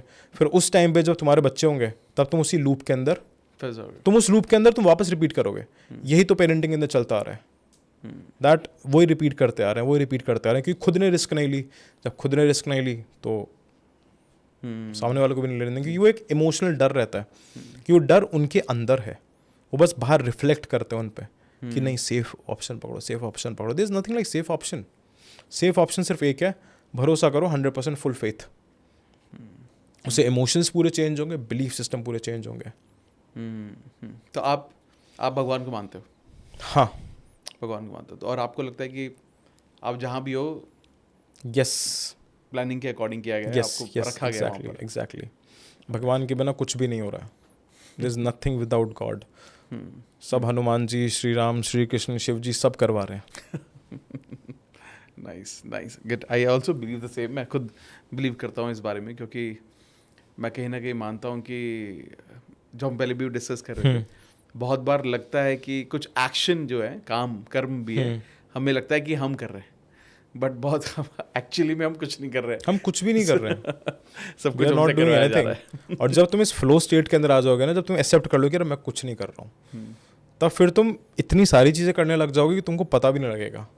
और ये मेरे एक मेंटोर ने मेरे को चीज़ बताई थी कि जब भी तुम्हारे साथ कुछ बुरा हो तो उसकी रिस्पॉन्सिबिलिटी खुद लेना कि मेरी वजह से हुआ है, क्योंकि मैंने उस पर भरोसा नहीं करा था, उसके उस प्लान पर भरोसा नहीं करा था। और जब भी कुछ अच्छा हो तब हमेशा उसको थैंक यू करना, खुद को थैंक यू मत करना। इससे तुम ग्राउंडेड भी रहोगे, तुम्हारा ईगो भी नहीं रहेगा कि मैंने करा है, मैं हूँ मैं हूँ मैं हूँ। जिसने भी मैं करा है ना, रावण ने भी मैं करा था कि मैं कर रहा हूँ, मैं सृष्टि ये कर दूंगा, तो विनाश तो हुआ। तो ये आपने प्यार की भी बात की और हम इमोशंस के बारे में बहुत बात कर रहे हैं। तो जो ग्रैटिट्यूड से भरे हुए इमोशंस हैं या जॉय, हैप्पीनेस, ये हमें मैनिफेस्ट करने में बहुत ज़्यादा हेल्प करते हैं। ट्रू। लेकिन बहुत सारे उन लोगों का क्या जो ये देख ही नहीं पा रहे उनकी लाइफ में क्या है? देखो, आंखें खोलो, ईगो हटाओ, हेट हटाओ, जेलसी हटाओ। जब ये सब चीज़ें हट जाएंगी, दूसरों को देखना बंद करो कि वो क्या कर रहे हैं क्या नहीं कर रहे। शीशे के अंदर तुम खुद को देखते हो। अभी तुमको एक्सरसाइज दूंगा, तुम खुद को अगर शीशे में देखोगे, आंख से आंख नहीं मिला पाओगे, क्योंकि वो तुम्हारे सबकॉन्शियस माइंड को पता है, जो भगवान ने एक प्रोग्रामिंग करके भेजी है उसको पता है that you are not doing right. खुद से सवाल पूछोगे, तुमको सारे आंसर्स मिलेंगे, क्योंकि तुम यूनिवर्स से सवाल पूछ रहे हो। गौतम बुद्ध के पास कोई किताबें थोड़ी ना थी, श्री कृष्ण के पास कोई किताबें थोड़ी ना थी। दे ऑल मेडिटेटेड, उन्होंने ध्यान करा, तभी तो उनको चीज़ें पता लगी। ध्यान करो, खुद से मेडिटेट करो। नहीं मिल रहा, किताबें पकड़ो। लोगों के अंदर इतनी ज़्यादा ईगो है कि वो दूसरों से सीखना नहीं चाहते, उनको लगता है कि सब कुछ मैं कर लूँगा। वही मैं आ गया ना इसमें कि मैं कर लूँगा। अरे बुक्स की पढ़ने की ज़रूरत नहीं है, एक्सपीरियंस के साथ जाओगे तो एक जन्म क्या तुम्हारे लिए 7 जन्म कम पड़ जाएगा। फॉर एग्जांपल किसी को डॉक्टर बनना हो, कहेगा अरे मुझे नहीं जाना यूनिवर्सिटी, मैं खुद के एक्सपीरियंस के साथ करूँगा, वो पता नहीं कितने लोगों को मार देगा वो। तो पढ़ो लिखो, पढ़ना लिखना हमेशा साथ में आता है, कभी भी ये नहीं आता सिर्फ पढ़ो, शिक्षित बनो। शिक्षित बना, वाह। नहीं, बहुत अच्छा पर्सपेक्टिव भी है। और अब जैसे क्या होता है कि जब हम एक सक्सेसफुल माइंडसेट के बारे में बात कर रहे हैं, ठीक है, और मुझे ऐसा लगता है इसको ट्रेन किया जाता है। तो जब हम सक्सेसफुल माइंडसेट के बारे में बात करते हैं, क्योंकि बहुत सारे लोग तो माइंडसेट वाइज ही, जैसे आपने शेयर किया अबाउट ईगो, आपने, क्योंकि लोग एक्सेप्ट नहीं कर रहे, एक्सेप्टेंस नहीं आ रहा है, अनकंडीशनल चीज़ें नहीं है, ठीक है। और ईगो तभी रिलीज होती है जब वो एक्सेप्ट करते हैं रियलिटी, और इजीली रिमूव हो जाती है, बट वो लोगों को करना नहीं आता। तो एक वापस है एक जो सक्सेसफुल माइंडसेट या ग्रोथ माइंडसेट कितना इंपॉर्टेंट है चीज़ों को मैनिफेस्ट करने के लिए? सर माइंडसेट ही सबसे इंपॉर्टेंट है, क्योंकि यहीं से सारी चीज़ें चल रही हैं। अभी जैसे सक्सेस की बात करते हैं, राइट, सबसे पहले अपने आप को मानना स्टार्ट करो that you are already successful. इसके अंदर लाइक ग्रैटिट्यूड आ जाता है। ग्रेटफुल फील करना स्टार्ट करो। अगर तुम्हारे हाथ चल रहे हैं, सुबह उठ के फील करो इसको, वक्त दो कि यार मेरे हाथ चल रहे हैं, मेरा दिल अच्छे से काम कर रहा है, मेरे को खाना मिल पा रहा है, मैं सुबह उठ पाया हूँ। लोग नहीं उठ पाते हैं सुबह, लोग मर जाते हैं, राइट। तो जब ये छोटी छोटी चीज़ें देखोगे ना, तब ही तुमको यूनिवर्स बड़ी चीज़ देगा। अभी तो यूनिवर्स देख रहा है कि यार इसको जितना दिया है मैंने, ये उसके लिए ग्रेटफुल नहीं है, तो इसको तो मैं कितना भी दे दूँ, ये तो उसके लिए ग्रेटफुल रहने ही नहीं वाला। इसलिए जितने भी लोग ग्रेटफुल ना रह के कुछ गलत काम करके एक सर्टेन 25% सक्सेस अटेन कर लेते हैं, जो फाइनेंशियल सक्सेस हम जिसको कहते हैं, वो बहुत मीजरेबल स्टेट में चले जाते हैं। उनके पास पैसा आ जाता है, बट वो उस पैसे को अपने आप को डिस्ट्रॉय करने पे इन्वेस्ट करते हैं। शराब पी रहे हैं, गाड़ियाँ ले ली, फास्ट कार्स चला रहे हैं, ये कंट्रोल में नहीं है, दूसरों का भी नुकसान करते हैं। अभी थोड़े दिनों पहले जो पुणे के अंदर एक्सीडेंट हुआ था, वो भी यही हुआ था that his father has lots of money, but जब फ्री मनी मिल गया वो उसके लिए ग्रेटफुल नहीं रहा। जब ग्रेटफुल नहीं रहा कि अरे चलाऊंगा मैं तेज़ गाड़ी, मेरे पास तो सब है, ईगो हाई हो गई, एड्रेनलिन हाई हो गया, एक्सीलेटर पैर रख गया, कितने लोगों का नुकसान करा। हमको लगता है कि 2 लोग ही मरे हैं, 2 लोग नहीं मरे सर, फैमिली मरी है, फैमिली के इमोशंस डेड हो गए, उनके ड्रीम्स मरे। हो सकता है उनके ड्रीम्स ये रहे हो कि बड़े होके कुछ दूसरों लोगों के लिए करना है, जिन लोगों के लिए हेल्प हो सकती थी। हो सकता है यूपीएससी क्रैक करते हो, यूपीएससी क्रैक करके हो सकता है वो हज़ारों लोगों की लाइफ के अंदर चेंज लेके आते हो। सो जब एक इंसान कुछ एक्शंस करता है ना, इसको हम बटरफ्लाई इफेक्ट कहते हैं। बटरफ्लाई इफेक्ट ये कहते हैं कि जो भी आप छोटी छोटी चीज़ कर रहे हो उसका इम्पैक्ट पूरी दुनिया पर हो रहा है। अभी हम यहाँ पर बात कर रहे हैं, हमारी बातें पता नहीं कहाँ कहाँ पर पहुँचेंगी, और उस थॉट के साथ कितने सारे लोग छोटे छोटे एक्शंस लेंगे, और उस एक्शंस के साथ जो रिजल्ट आएंगे वो कितनी लोगों की लाइफ चेंज करेगी। लाइफ को इस तरीके से देखो कि ग्रेटफुल रहो चीज़ों के लिए, एक एक शब्द के लिए ग्रेटफुल रहो। तुम बोल पा रहे हो, you should be grateful. Back in the days I used to stammer, right, stammer a lot. People be like कि एक गोलमाल का वो डायलॉग है ना कि अबे जल्दी बोल गाड़ी निकल जाएगी, कुछ ऐसे, राइट। मैंने कभी उनका माना ही नहीं। मैं कहा दिस इज द फेज, निकल जाएगा, राइट। तो अब जब मेरे पास उस टाइम पे बोलने का वो नहीं था, तो अब मेरे को फील होता है कि यार मैं कितना ग्रेटफुल हूँ कि मैं बोल पा रहा हूँ, मैं लोगों को अपनी बात रख पा रहा हूँ, लोगों को सिखा पा रहा हूँ। इतने सारे लोगों के मेरे पास मैसेज आते हैं कि भैया आपकी वजह से सुसाइड नहीं करा, क्योंकि मेरा जो वीडियो है सबको पता है 3:30 बजे आता है। वो भी गॉड ने रैंडमली डिसाइड करा, because when I was not doing anything, I was in that introspection phase की क्या करना है दूसरों के लिए, क्या करना है दूसरों के लिए। तो जब भी मेरे को कुछ भी चीज़ नहीं मिलता था ना, तो मैं अगेन इमोशंस को रेगुलेट करने के लिए मैं एक चीज़ करता था, मैं रात में 3 बजे भागने चला जाता था। 5 किलोमीटर भाग रहा हूँ, 10 किलोमीटर भाग रहा हूँ। उससे क्या हो रहा है, मैं अपने फिजियोलॉजी को चेंज कर रहा हूँ। अब जो फिजियोलॉजी जब आपकी चेंज होती है तब आपके इमोशंस भी चेंज होते हैं। और जब वो 10 किलोमीटर कंप्लीट हो जाता था, तब एक सेरोटोनिन केमिकल होता है, वो सेरोटोनिन हाई जाता था, वो फिर मेरे को हैप्पी फील होता था। और जब हैप्पी फील होता तब मैं देखता था कि यार नेचर है, सब चीज़ें हैं, भाग पा रहा हूँ, घर पे जाऊँगा, चिल करूँगा, पढ़ूँगा। और जब तुम इस तरीके से सोचते हो ना, तब फिर यूनिवर्स बोलता है कि ये ग्रेटफुल है, आइडिया फेंक के मारो उसके दिमाग पे। तो इस तरीके से इमोशंस आपके वर्क करते हैं। अब जैसे आपने शेयर किया you are a night person, basically अब मैं नाइट बन गया हूँ। क्योंकि वो 3:30 बजे वाली वीडियो है। पहले मैं उठ जाता था लाइक 3 बजे, अभी भी उठ जाता हूँ, पर due to lots of work, consultations, courses, workshops, कम सो पाता हूँ क्योंकि मैं सोना ही नहीं चाहता। मेरा ये है कि मैं 4-5 घंटे नींद ले लूँ, अभी गुड। तो आपकी जो एनर्जी, जैसे बहुत सारे लोगों का थॉट क्या होता है, एक जो बना हुआ थॉट है कि यार सुबह जल्दी उठोगे तो ही सक्सेसफुल हो जाओगे, वरना जो पेरेंट्स भी बोलते हैं कि भाई कुछ नहीं चल रहा है भाई, सुबह जल्दी उठना शुरू करो। ये आपने अपने आप को कैसे रिप्रोग्राम किया, या आप ऐसे थे ही? ऐसा मेरे को बहुत बाद में पता लगा कि यार मेरा तो इस टाइम पे ही मैं एक्टिव रहता हूँ मेंटली। मैं सुबह उठ जाऊँगा 3 बजे, राइट। 3 बजे से अगर मैं उठ जाऊँगा, मैं फिजिकल वर्क कर लूँगा, फिजिकल मेहनत कर लूँगा, पर वो जो एक मेंटल मेहनत है ना, वो नहीं हो पाएगी। मेरे को बताना पड़ेगा किसी को कि ये चीज़ करो, जिसको हम जॉब मेंटालिटी कहते हैं, कि तुम खुद से कुछ नहीं करोगे, तुमको बताना पड़ेगा, वो हो जाएगा। But if you have to start something of your own, again if you have to start something of your own, तुमको खुद के साथ रहना पड़ेगा, खुद को समझना पड़ेगा। Back to the starting point, you have to put yourself into isolation. जब तुम खुद के साथ बैठोगे, टाइम स्पेंड करोगे, एक डायरी ले लो, डायरी में खुद के टाइमिंग्स लिखो कि तुम किस टाइम पर सबसे ज़्यादा फिजिकली एक्टिव रहते हो, किस टाइम पे सबसे ज़्यादा साइकोलॉजिकली एक्टिव रहते हो, किस टाइम पे इमोशनली सबसे ज़्यादा एक्टिव रहते हो। उस टाइम को डिसाइड करो। अगेन तुरंत नहीं मिलेगा, पेशेंस रखना पड़ेगा, 6 महीने लगेंगे, 1 साल लगेगा। जिस दिन तुमको वो अपना टाइम पता लग गया, that this is my time, इस टाइम पे मेरा जो माइंड है वो बहुत पावरफुल चलता है, उस टाइम पे पढ़ाई करो। जिस टाइम पे तुम्हें पता लग जाए कि इस टाइम पे मेरी फिजिकल बॉडी बहुत अच्छे से काम करती है, उस टाइम पे वर्कआउट करो। एक भेड़ चाल के अंदर मत चलो कि यार कोई इंसान 4 बजे उठ रहा है तो तुम भी 4 बजे उठोगे। तुम उठ जाओगे 4 बजे, पर तुम्हारा बॉडी अलाउ नहीं कर रहा, तुम पढ़ाई नहीं कर पाओगे। फिर तुम क्या करोगे, सेल्फ डाउट के अंदर चले जाओगे कि यार मैं ही गधा हूँ, मैं ही डम्ब हूँ, उसका तो हो गया, मेरा नहीं हो रहा। फिर तुम कंपैरिजन के अंदर आ जाओगे, अगेन कंपेयर करोगे, फ्रीक्वेंसी लो, इमोशन लो, एनर्जी लो। तो खुद को जानो। अगर तुमको लग रहा है कि तुम्हारा ये टाइम रात में तुम अच्छे से पढ़ पाते हो, रात में पढ़ो, कोई इशू नहीं है।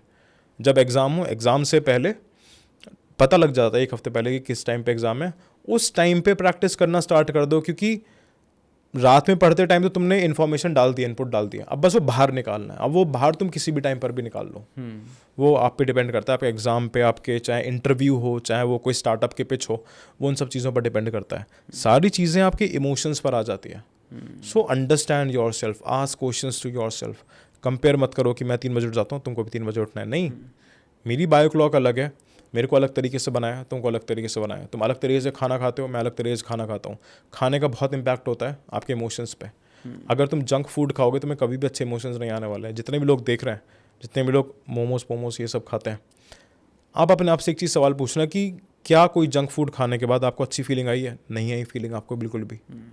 जब आपने कुछ भी अनहेल्दी फूड खाया है, वो टेम्पररी आपको लाइक टेस्ट अच्छा नहीं लगा होगा, पर उसके बाद आपको अच्छी फीलिंग आई होगी।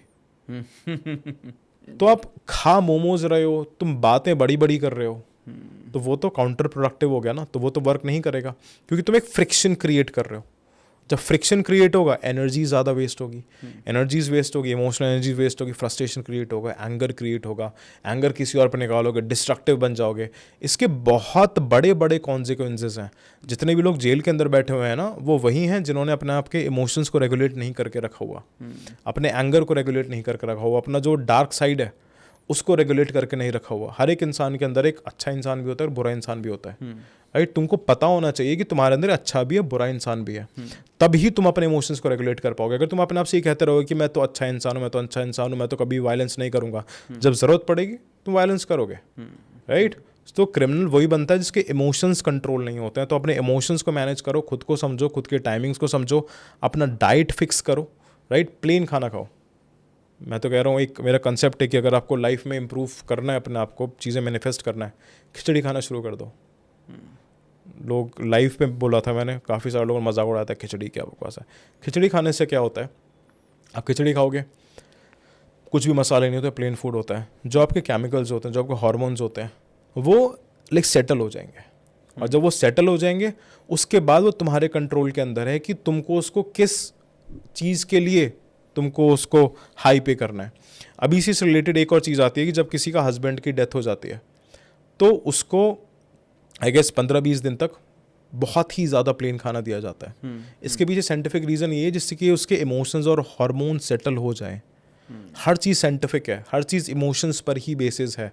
इमोशंस को नहीं समझोगे, बना लो कितने भी ड्रीम्स, खा लो तुम मोमोज, खा लो तुम समोसे, नहीं होने वाला। मैं ये नहीं कह रहा कि बिल्कुल ही लाइफ ऐसे कर लो, यू हैव कि एन्जॉय करो, पर उस एन्जॉयमेंट का तुमको टाइम पता होना चाहिए। अपने आपको इंस्टेंट ग्रेटिफिकेशन नहीं देना है। You have to give reward of your hard work कि ठीक है, मैंने 15-20 दिन तक मैंने अच्छे से काम करा है, मेहनत करा है। अगर तुम करोगे तो तुम्हारा खुद से ही मन नहीं करेगा। लोग जंक फूड कब खाते हैं? जब वो स्ट्रेस के अंदर होते हैं, जो एंजाइटी के अंदर होते हैं, वो इसलिए बाहर जाते हैं। आइसक्रीम के डब्बे खत्म कर रहे हैं लोग, आइसक्रीम के डब्बे खत्म कर रहे हैं, तो तुम्हारा मन नहीं कर रहा, तुम्हारा बॉडी बनी नहीं है ये सब चीज़ें डालने के लिए। तुम स्ट्रेस में हो, तुम एंजाइटी के अंदर हो। अभी मैंने किसी की बात सुनी थी कि जब भी तुम स्ट्रेस और एंजाइटी के अंदर होते हो, लोग क्या करते हैं? फ्रिज खोलते हैं, वो लोग कबर्ड खोलते हैं, रैंडम चीज़ें खोलते हैं। वो उसको चैनलाइज कर रहे हैं कि कहीं ना कहीं से तो सप्रेस हो जाए। सप्रेस नहीं करना है, रुकना है, पूछना है कि यार क्यों फील कर रहा हूँ मैं। क्योंकि एंजाइटी तुमको तभी होती है जब तुम्हारे पास डायरेक्शन नहीं होती। नोट डाउन कर लो इसको, एंजाइटी तभी होगी जब डायरेक्शन नहीं होगी। अगर मैं किसी को जंगल के अंदर छोड़ दूंगा, वो घबरा जाएगा, कहाँ जाऊँ कहाँ जाऊँ, उसको रास्ता बता दूंगा कि यहाँ से जाना है, एंजाइटी ख़त्म हो जाएगी। वो धीरे धीरे काम करेगा, धीरे धीरे अपने बॉडी को मूव करेगा, बॉडी को मूव करेगा, फिजियोलॉजिकल चेंजेस आएंगे। उसके दिमाग के अंदर डायरेक्ट, उसके दिमाग के अंदर एक गोल है, RS को सिग्नल दे के रखा हुआ है कि मैं यहाँ से वहाँ तक जाऊँगा, मैं बाहर निकल जाऊँगा। थॉट में एक पॉजिटिविटी आ गई कि मैं यहाँ से बाहर जाऊँगा, बाहर निकल जाऊँगा। बॉडी चल रही है, इमोशंस दोनों तरफ से रेगुलेट हो रहे हैं, और जब रेगुलेट हो रहे हैं, he will start feeling happiness. Emotion क्या होता है? इमोशन को अगर हम तोड़ेंगे तो emotion, that you have to be in a motion. चलते रहोगे, हैप्पीनेस मिलती रहेगी। इसी के साथ एक वॉकिंग मेडिटेशन होती है, राइट? ये स्टीव जॉब्स बहुत करते थे। चलना स्टार्ट करो, ऐसे नहीं चलना है, कान में हेडफोन्स आके नहीं चलना है, पार्क में चले जाओ, नेचर के साथ कनेक्ट हो, जस्ट वॉक एंड टॉक। चलोगे, बॉडी काम करेगी, केमिकल सप्रेस होंगे, नेचर में जाओगे। जब ये सारी चीज़ें कलेक्टिवली हो रही हैं तो ऑटोमेटिकली तुम खुश फील करने लग जाओगे। जितने भी लोग नेचर के अंदर होते हैं, मैं लाइक कैंची धाम जाता हूँ, तो जब भी मैं नेचर में जाता हूँ, पहाड़ों पे जाता हूँ, तो ऑटोमेटिकली सब कुछ एकदम शून्य स्टेट पर हो जाता है। कोई बड़े सपने नहीं है, कोई कुछ नहीं है, क्योंकि नेचर डिज़ाइन ही उस चीज़ के लिए कि इसको सिर्फ अपनी बेसिक नेसेसिटीज़ कंप्लीट करनी है। और जैसे जैसे आप बिल्डिंग्स की तरफ आते रहोगे, वैसे वैसे आप क्या चीज़ देखोगे? बड़ी गाड़ियाँ, बड़ी बिल्डिंग, सक्सेसफुल पीपल। वो बाहर से देख रहे हो, अंदर से तुम्हें नहीं पता। वो चीज़ रेटिकुलर एक्टिवेशन सिस्टम को वो सिग्नल पहुंच रहा है, तब वो उसके हिसाब से इमोशन जनरेट करता है। और जब इमोशन जनरेट करता है, आप मोशन के अंदर आओगे, आप कुछ काम करोगे। जब मोशन के अंदर आओगे, एक्शंस डालोगे, लेकिन रिजल्ट आएगा। As Newton said that every action is an equal and opposite reaction. So और ये भागवत गीता के अंदर भी है कि जैसा करोगे वैसा ही मिलेगा। सारा जो कंसेप्ट है वो हमारे ग्रंथों से ही आ रहा है। पता नहीं, शायद न्यूटन ने बोला था कि एनर्जी ना ही क्रिएट करी जा सकती है, ना डिस्ट्रॉय करी जा सकती है, राइट? वो बस एक जगह से दूसरी जगह पर ट्रांसफ़र होती है। Law of conservation of energy, right? और यही चीज़ें भागवत गीता में लिखी हुई है कि आत्मा ना तो जन्म लेती है ना मरती है, सिर्फ एक जगह से दूसरी जगह पर जाती है। इस तरीके से सोचना स्टार्ट करो, life will become very easy. Life is very easy. तुमको फ़ोन है, सब कुछ है, ग्रेटफुल फील करो। आज फ़ोन को पकड़ के ना देखना कि यार 10,000 का फ़ोन है, आईफोन है, सैमसंग है, देख पा रहा हूँ। पहले के टाइम पे चले जाओ अपने दादाजी के टाइम पे, अगर उनको कोई नॉलेज गैदर करनी होती थी तो पता नहीं 2-3 साल के अंदर एक बुक आती थी, पता भी नहीं था कि बुक है या नहीं है। बुक का नाम अगर पता लग गया ना, उस टाइम पे जितने भी लोगों को बुक्स के नाम कहीं से भी पता लग गए, वो लोग सक्सेसफुल बन गए। अभी तुम्हारा बुक्स का भंडार है, आपके पास अमित सर हैं, बुक्स की समरीज हैं, रीडर्स क्लब है। देखो, नॉलेज हर जगह है, बस वो तुमको लेना है और एग्जीक्यूट करना है। लॉ ऑफ अट्रैक्शन काम कर रहा है ऑटोमेटिकली। आपने जस्ट अभी कैंची धाम की बात की, मैं भी कई बार गया हूँ और मैं हनुमान भक्त भी हूँ। तो पहला मेरा पर्पस वही था जब मैं पहली बार वहाँ गया था कि वो भी भक्त हैं, हम भी भक्त हैं, तो चलो मिलते हैं। क्योंकि मैंने बहुत सुना था कैंची धाम के बारे में कि वहाँ की पावर कुछ मैजिकल है। आप बहुत अपनी वीडियोस में बात करते हो, तो आपको क्या मैजिकल एक्सपीरियंस हुआ? सर द थिंग इज कि when I was so much of confusion, जब बहुत सारी चीज़ें थी प्लेट पे कि क्या करना है, because I have to do something big, तो माई सिस्टर कॉल्ड मी कि लाइक कैंची धाम चलना है। अच्छा, राइट? मैं क्या, टाइम नहीं है मेरे को। सिर्फ ये चीज़ पता था कि स्टीव जॉब्स जा चुका है, मार्क ज़करबर्ग जा चुका है, राइट? तो देन शी सेड कि एक दिन का है सिर्फ, सुबह जाएंगे रात तक वापस आ जाएंगे। मैं कहा ठीक है, इतना तो मैं अफोर्ड कर सकता हूँ। फिर हम वहाँ पर गए। जब वहाँ पर गए तो आई डोंट नो लाइक वहाँ लाइक कदम रखते हैं ना, क्योंकि मैं अली मांगलिक हूँ राइट, तो मेरा जो प्लैनेट्स हैं वो मार्स के साइड ज़्यादा इंक्लाइंड है, और जो मार्स के साइड जिनका होता है वो हनुमान जी की पूजा करें तो वो हो जाता है। तो वहाँ पर गया, मैंने मेडिटेट करा। जब मैंने मेडिटेट करा तो 4-5 सेकंड तक मेरे को नहीं पता था कि मैं कहाँ पर हूँ, क्या हूँ, जोन आउट हूँ, क्या नहीं हूँ राइट। क्योंकि ना मैं हनुमान चालीसा बहुत टाइम से पढ़ रहा था, मैं स्पिरिचुअल बहुत टाइम से रहा हूँ, भगवान की बातें करना, भगवान के बारे में थोड़ा सा पढ़ना राइट, ये सब चीज़ें। और जब वहाँ से बाहर निकला तो एक एनर्जीज बहुत ज़्यादा थी, इमोशंस भी लाइक यार सब तो सही है राइट।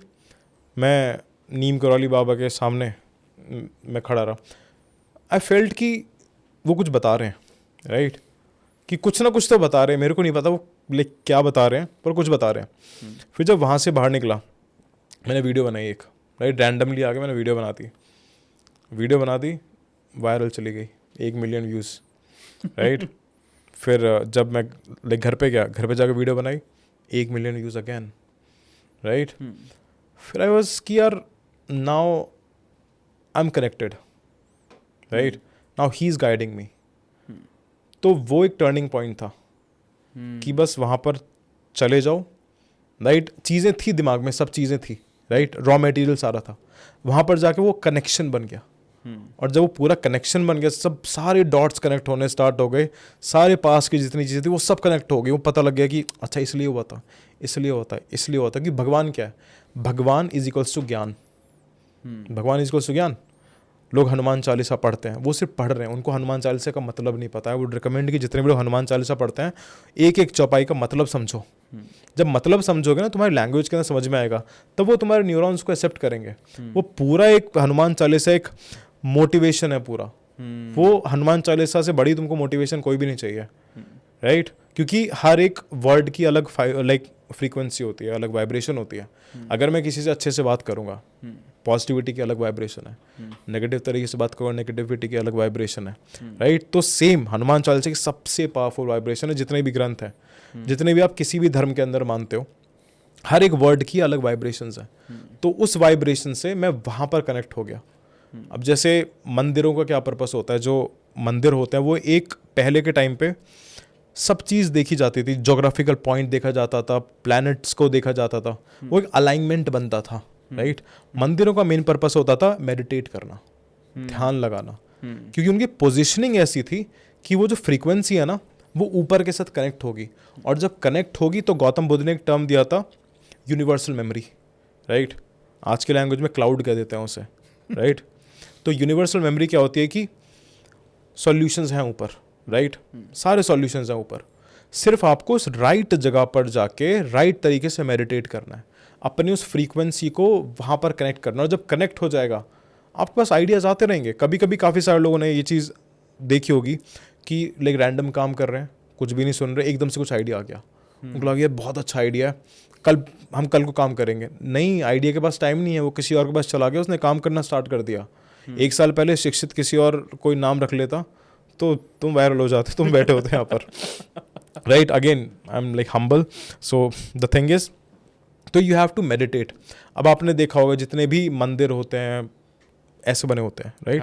ऐसे इसलिए बने होते हैं क्योंकि वो टिप से फ्रीक्वेंसीज ऊपर जाती है, उस लेवल पर वाइब्रेट करना होता है। अगेन वाइब्रेट करने के लिए यू हैव टू मेडिटेट।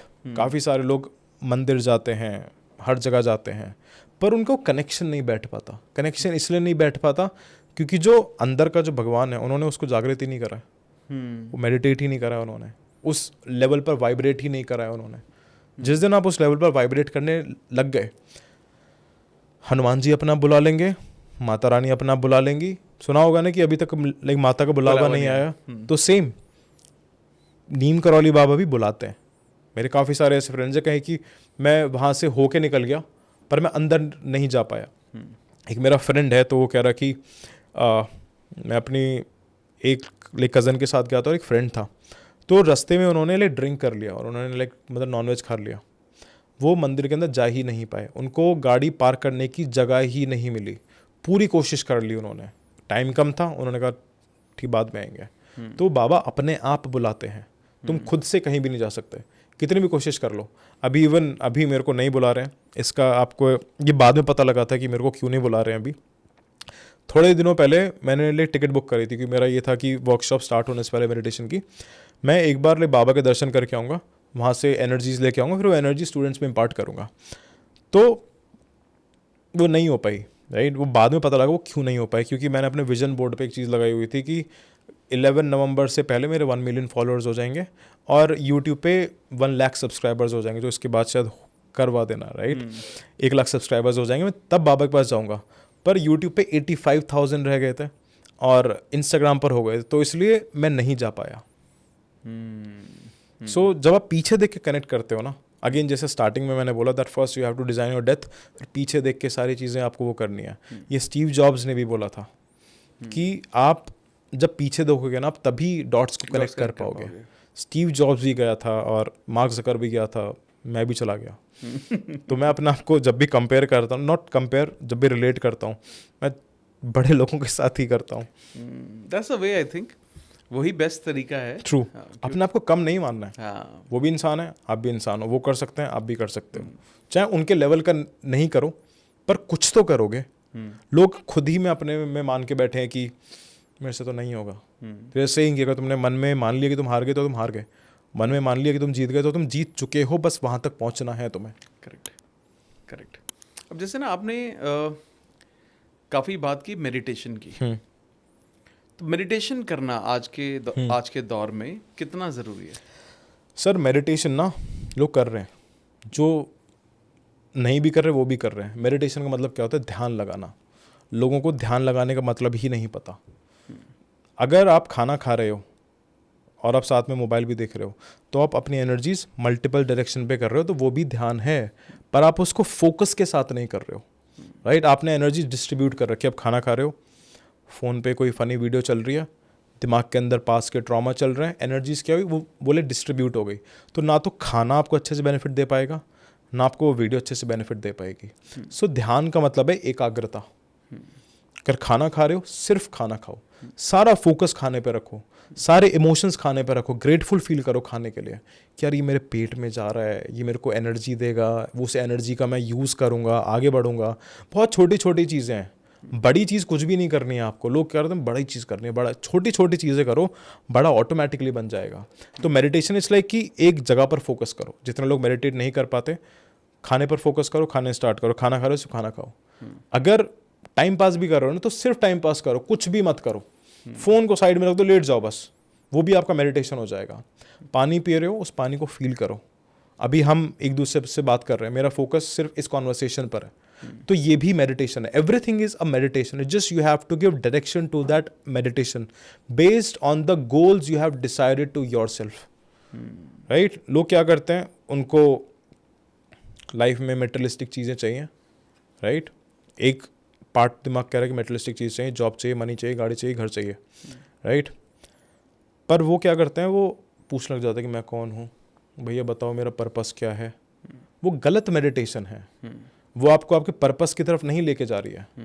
आपको पहले डिसाइड करो दैट कि अभी मेरा ये पर्पस है, तो इसके लिए कौन सी मेडिटेशन बेस्ट है।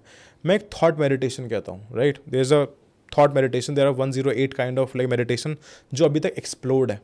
आपको स्टार्टिंग करनी है थॉट मेडिटेशन से। अब थॉट मेडिटेशन आपको कैसे करना है? खुद के थॉट्स नहीं मेडिटेट करना है, क्योंकि अगर आप खुद के थॉट्स बार बार रिपीट कर रहे हो तो वो भी मेडिटेट कर रहे हो, उसकी भी फ्रीक्वेंसीज स्ट्रांग हो रही हैं, वो ही फिर आपकी रियलिटी कन्वर्ट कर देगा। आप कोई भी बुक पकड़ो, एग्जाम्पल लेते हैं भागवत गीता का, राइट। बहुत सारे लोग बोलते हैं कि भागवत गीता पढ़ना ज़रूरी है, पर सर इन रियलिटी कोई भी नहीं पढ़ रहा है, सब गिफ्ट कर रहे हैं, सिर्फ पढ़ कोई भी नहीं रहा है, राइट। मेरे पास इतने सारे स्टूडेंट्स आते हैं कि भैया मैं भागवत गीता पढ़ता हूँ। मैं कहा ठीक है 2 श्लोक सुना दो। भैया अभी स्टार्ट करिए। मैं कहा ठीक है पहला श्लोक सुना दो, करूँगा, वो दिमाग में नहीं है, राइट। तो भागवत गीता पकड़ो, सुबह उठते ही 1 श्लोक पढ़ो उसका, सिर्फ उसका मीनिंग समझो। मीनिंग समझने के बाद बुक को बंद कर दो, पार्क में चले जाओ, वॉक पे चले जाओ, उस थॉट को अपने साथ लेके चले जाओ, उस थॉट के बारे में सोचते रहो, अपनी लैंग्वेज के अंदर उसको कन्वर्ट करते रहो। 10-15 मिनट दो। भागवत गीता की एक एक थॉट से सर पूरी दुनिया में अलग अलग कंट्रीज ने फिलोसफीज बना ली हैं, पूरी एक अलग स्टोइक फिलोसफी है। स्टोइक फिलोसफी कहती है कि आपको ना ही पेन पे फोकस करना है ना ही प्लेजर पे फोकस करना है। वो भागवत गीता के एक श्लोक से है कि आपको सिर्फ शून्य स्टेट पर रहना है राइट। तो सिर्फ एक उस श्लोक से वो पूरा ग्रीक फिलॉसफी क्रिएट हो गई। लोग वहां पर चले जाएंगे, लोग द डेली स्टोइक पढ़ लेंगे पर भागवत गीता नहीं पढ़ेंगे। सो इट जस्ट कि उन लोगों ने इंडिया आए, पढ़ा, एक श्लोक पढ़ा, उस पर सोचते चले गए, सोचते चले गए, सोचते चले गए, लिखते चले गए। वो लिखते चले गए, उन्होंने अपनी रियलिटी क्रिएट कर ली। तो वो कर सकते हो तो तुम भी कर सकते हो। एक श्लोक को समझो, अपने पर्पस के साथ श्लोक को तुम समझो। फॉर एग्जाम्पल अभी तुम्हारा पर्पस है कि that you have to become something, तो consider yourself as a Arjun. Krishna ji आपके साथ हैं, Krishna ji is in the form of Bhagavad Gita आपके साथ हैं। उन्होंने तो चीज़ें लिख ली हैं, तुम पढ़ो उसे, वो तुम्हें गाइड करेंगे। अपने आप तुम आगे बढ़ते चले जाओगे। अपने आप को अर्जुन मान के चलो, because you are the creator. अपने आप को तुम कुछ भी बना लो, या तो तुम अपने आप को दिल टूट आशिक बना लो, या तुम अपने आप को कुछ भी बना सकते हो। अपने आप को अर्जुन बनाओ ना, अगर तुम कुछ भी बना सकते हो तो। अपने आप का तुम कुछ गलत चीज़ क्यों बना रहे हो? करेक्ट। और यही हो रहा है मे बी, जो हम रियलिटी हम बनना चाहते हैं और जो हम आज अपने आप को सोच रहे हैं, उस पर गैप बहुत ज़्यादा है, डिफरेंस बहुत ज़्यादा है। सारी चीज़ boils down to the emotions only. लोगों को अपना, इस सबको मैं एक एक्सरसाइज देता हूँ। जब भी रात में सो, एक अपने पास अलग से एक छोटी सी रेड डायरी रखो। अपने इमोशंस डिसाइड करो कि अगले दिन आपको किस तरीके से फील करना है, राइट। लिखो कि मेरे को कॉन्फिडेंट फील करना है, कि I am confident tomorrow, I am happy tomorrow, I am energetic tomorrow. 3-4 लिखो, अभी ज़्यादा नहीं लिखना है, राइट। उसको डायरी को अपने अलग माथे पर रखो। सोते टाइम विजुलाइज करो कि ये सारी इन्फॉर्मेशन मेरे अंदर जा रही है, ये मेरी रियलिटी क्रिएट कर रही है, ये मेरी रियलिटी क्रिएट कर रही है। इससे क्या कर रहे हो तुम? अपने रेटिकुलर एक्टिवेशन सिस्टम को सिग्नल दे रहे हो। अब जब तुम सुबह उठोगे ना, you will be super energetic, super confident. मैं ये डेली करता हूँ। जितनी बार करोगे, अगेन जितना बार रिपीटिशन करोगे, उतना ही ज़्यादा स्ट्रांग हो जाएगा। करेक्ट। अभी लोग ऑटोमेटिक जी रहे हैं, सुबह उठ रहे हैं, सेम चीज़ कर रहे हैं, फिर कहते हैं कि हमें लाइफ चेंज क्यों नहीं हो रही? Because you are doing the same thing, same results लेके आएगा। मैनिफेस्टेशन तभी चेंज होगी जब तुम अपने आप से डिसाइड करोगे एक एक चीज़ की मेरे को क्या करना है, इमोशन कैसा चाहिए, कैसा नहीं चाहिए। काफ़ी सारे लोग मेरे से एक और सवाल पूछते हैं कि भैया ब्लैक कपड़े क्यों पहनते हो? It's a very hot topic कि ब्लैक क्यों पहनते हो, ब्लैक क्यों पहनते हो। सो ब्लैक पहनने का मतलब एक तो यही है कि मैं अपने आप को रिमाइंड कराते रहता हूँ दैट कि darkness is the only reality, right. Darkness से आए हो, डार्कनेस के अंदर चले जाना है, डार्कनेस के अंदर रहना है, डार्कनेस के अंदर ही ग्रोथ है। और दूसरा रीज़न ये है कि मेरी मेंटल एनर्जी बच जाती है। अभी लोग सबसे ज़्यादा लड़कियां करती हैं कि जो सुबह की जो सबसे पावरफुल एनर्जी जो होती है, अगर वो मेडिटेट भी करेंगे ना, उनके दिमाग में ये चलता रहे कि आज क्या पहनना, आज क्या पहनना, आज क्या पहनना, आज क्या पहनना, आज क्या पहनना, आज क्या पहनना है। शुरू की जो पावरफुल एनर्जी थी वो तो आपने खत्म कर दी कि आज क्या पहनना है, राइट। तो जो बाकी की जो एनर्जी है, और उसके साथ फिर पर्पस भी अपने आप ही जोड़ लेता है। आज इसलिए मेरे को ये इसलिए पहनना है क्योंकि परसों नहीं पहना था। तो वो अपनी इमोशंस, अपने एनर्जीज वो सारी ड्रेन कर देते हैं, फिर कहते हैं कि लाइफ वैसे क्यों नहीं बन रही है। तो ब्लैक पहनने का रीज़न है, मेरे को पता है कि मेरे को आज क्या पहनना है, पर ये चेंज करा है मैंने पॉडकास्ट के लिए राइट। इसमें भी ब्लैक है थोड़ा सा, ये भी बहुत अच्छा लग रहा है। हाँ। तो मेरे को पता है कि मेरे को कल क्या पहनना है, मेरे को पता है कि मेरे को 1 साल बाद क्या पहनना है, मेरे को पता है 2 साल बाद क्या पहनना है। मेरे को सुबह उठना है, ध्यान लगाना है, नहाना है, आंखें बंद करके कबर्ड में हाथ डालना है, टी शर्ट निकालनी है, पहन लेना है, शर्ट निकालनी है, पहन लेना है। मेरे घर वाले, मेरी मम्मी परेशान होगी कि ब्लैक ब्लैक ब्लैक, हर जगह ब्लैक ब्लैक ब्लैक। ब्लैक बहुत नेगेटिव कलर होता है। नेगेटिव नहीं होता, शनिदेव का कलर है। Black is a very powerful colour. Black को कैरी करने के लिए you should be mentally and emotionally very strong. अगर आप मेंटली और इमोशनली स्ट्रांग नहीं हो तो ब्लैक मत पहनो, क्योंकि वो फिर नेगेटिविटी अट्रैक्ट करेगा। ब्लैक सब एब्जॉर्ब कर लेगा, पॉजिटिविटी भी एब्जॉर्ब करेगा, नेगेटिविटी भी एब्जॉर्ब करेगा।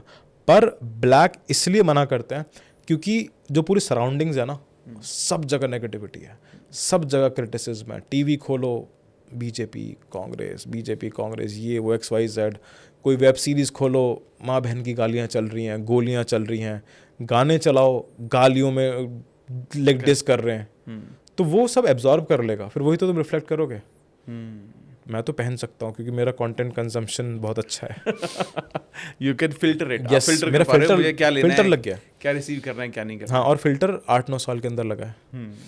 With lot of experiences. हाँ, अगर है इतनी हिम्मत तो कर लो, पहन लो ब्लैक. क्योंकि बहुत सारे लोगों को यही लगेगा, हम जैसे हमने बात भी की कि एक साल में आपने 1 मिलियन फॉलोअर उनको गेन कर लिए, बट वो back एक साल story में नहीं नहीं पता है. ना. लेकिन वो जो उससे पहले जो 7-8 साल की जो जर्नी है वो शायद लोगों को नहीं पता है. नहीं पता उन्हें. मॉडलिंग भी करी, एक्टिंग भी करी, जॉब भी करी. जॉब इसलिए करी थी प्रोटीन फुलफिलमेंट करने के लिए, जिससे कि बॉडी अच्छी बन जाए और मॉडलिंग में अच्छे काम मिलने लग जाए. और गवर्नमेंट जॉब्स भी थोड़े बहुत लाइक क्रैक करे, CGL, SBI. और फिर स्टार्टअप पर भी काम करा, वो भी बैक एंड पे लाइक चल रहा है, वो भी जल्दी से अनाउंस करेंगे. और अब भगवान ने, बाबा ने यहाँ पर लाके रख दिया कि now share your wisdom, help people, value provide करो, तभी वैल्यू मिलेगी. बस ये एक गॉड का एक प्लान होता है. बस उस प्लान के लिए तुमको अपना ये ब्लैंक करना होता है, क्योंकि भगवान और यूनिवर्स पेंटिंग वहीं पर बनाएगा जो खाली कैनवस रहेगा. तुम खुद के ईगो से भरे हुए हो, तुम खुद के नेगेटिव सेल्फ टॉक से भरे हुए हो. तो इसलिए भगवान भी कहता है कि पहले इसको क्लेंस करने दो. भगवान दे रहा है तुम्हें मौके क्लेंस करने के. तुमको सेम एक्सपीरियंसेस बार बार रिपीट करवा रहे हैं, सेम इमोशंस रिपीट करवा रहे हैं. And there is a thing that people don't suffer life, they suffer their past emotions, past thoughts. बैठे हुए हैं, सोच रहे हैं पहले क्या हुआ था, पहले क्या हुआ था, पहले क्या हुआ था. बुरा फील कर रहे हैं, बुरा फील कर रहे हैं, तो वही उनकी रियलिटी लाइक कन्वर्ट हो गई है.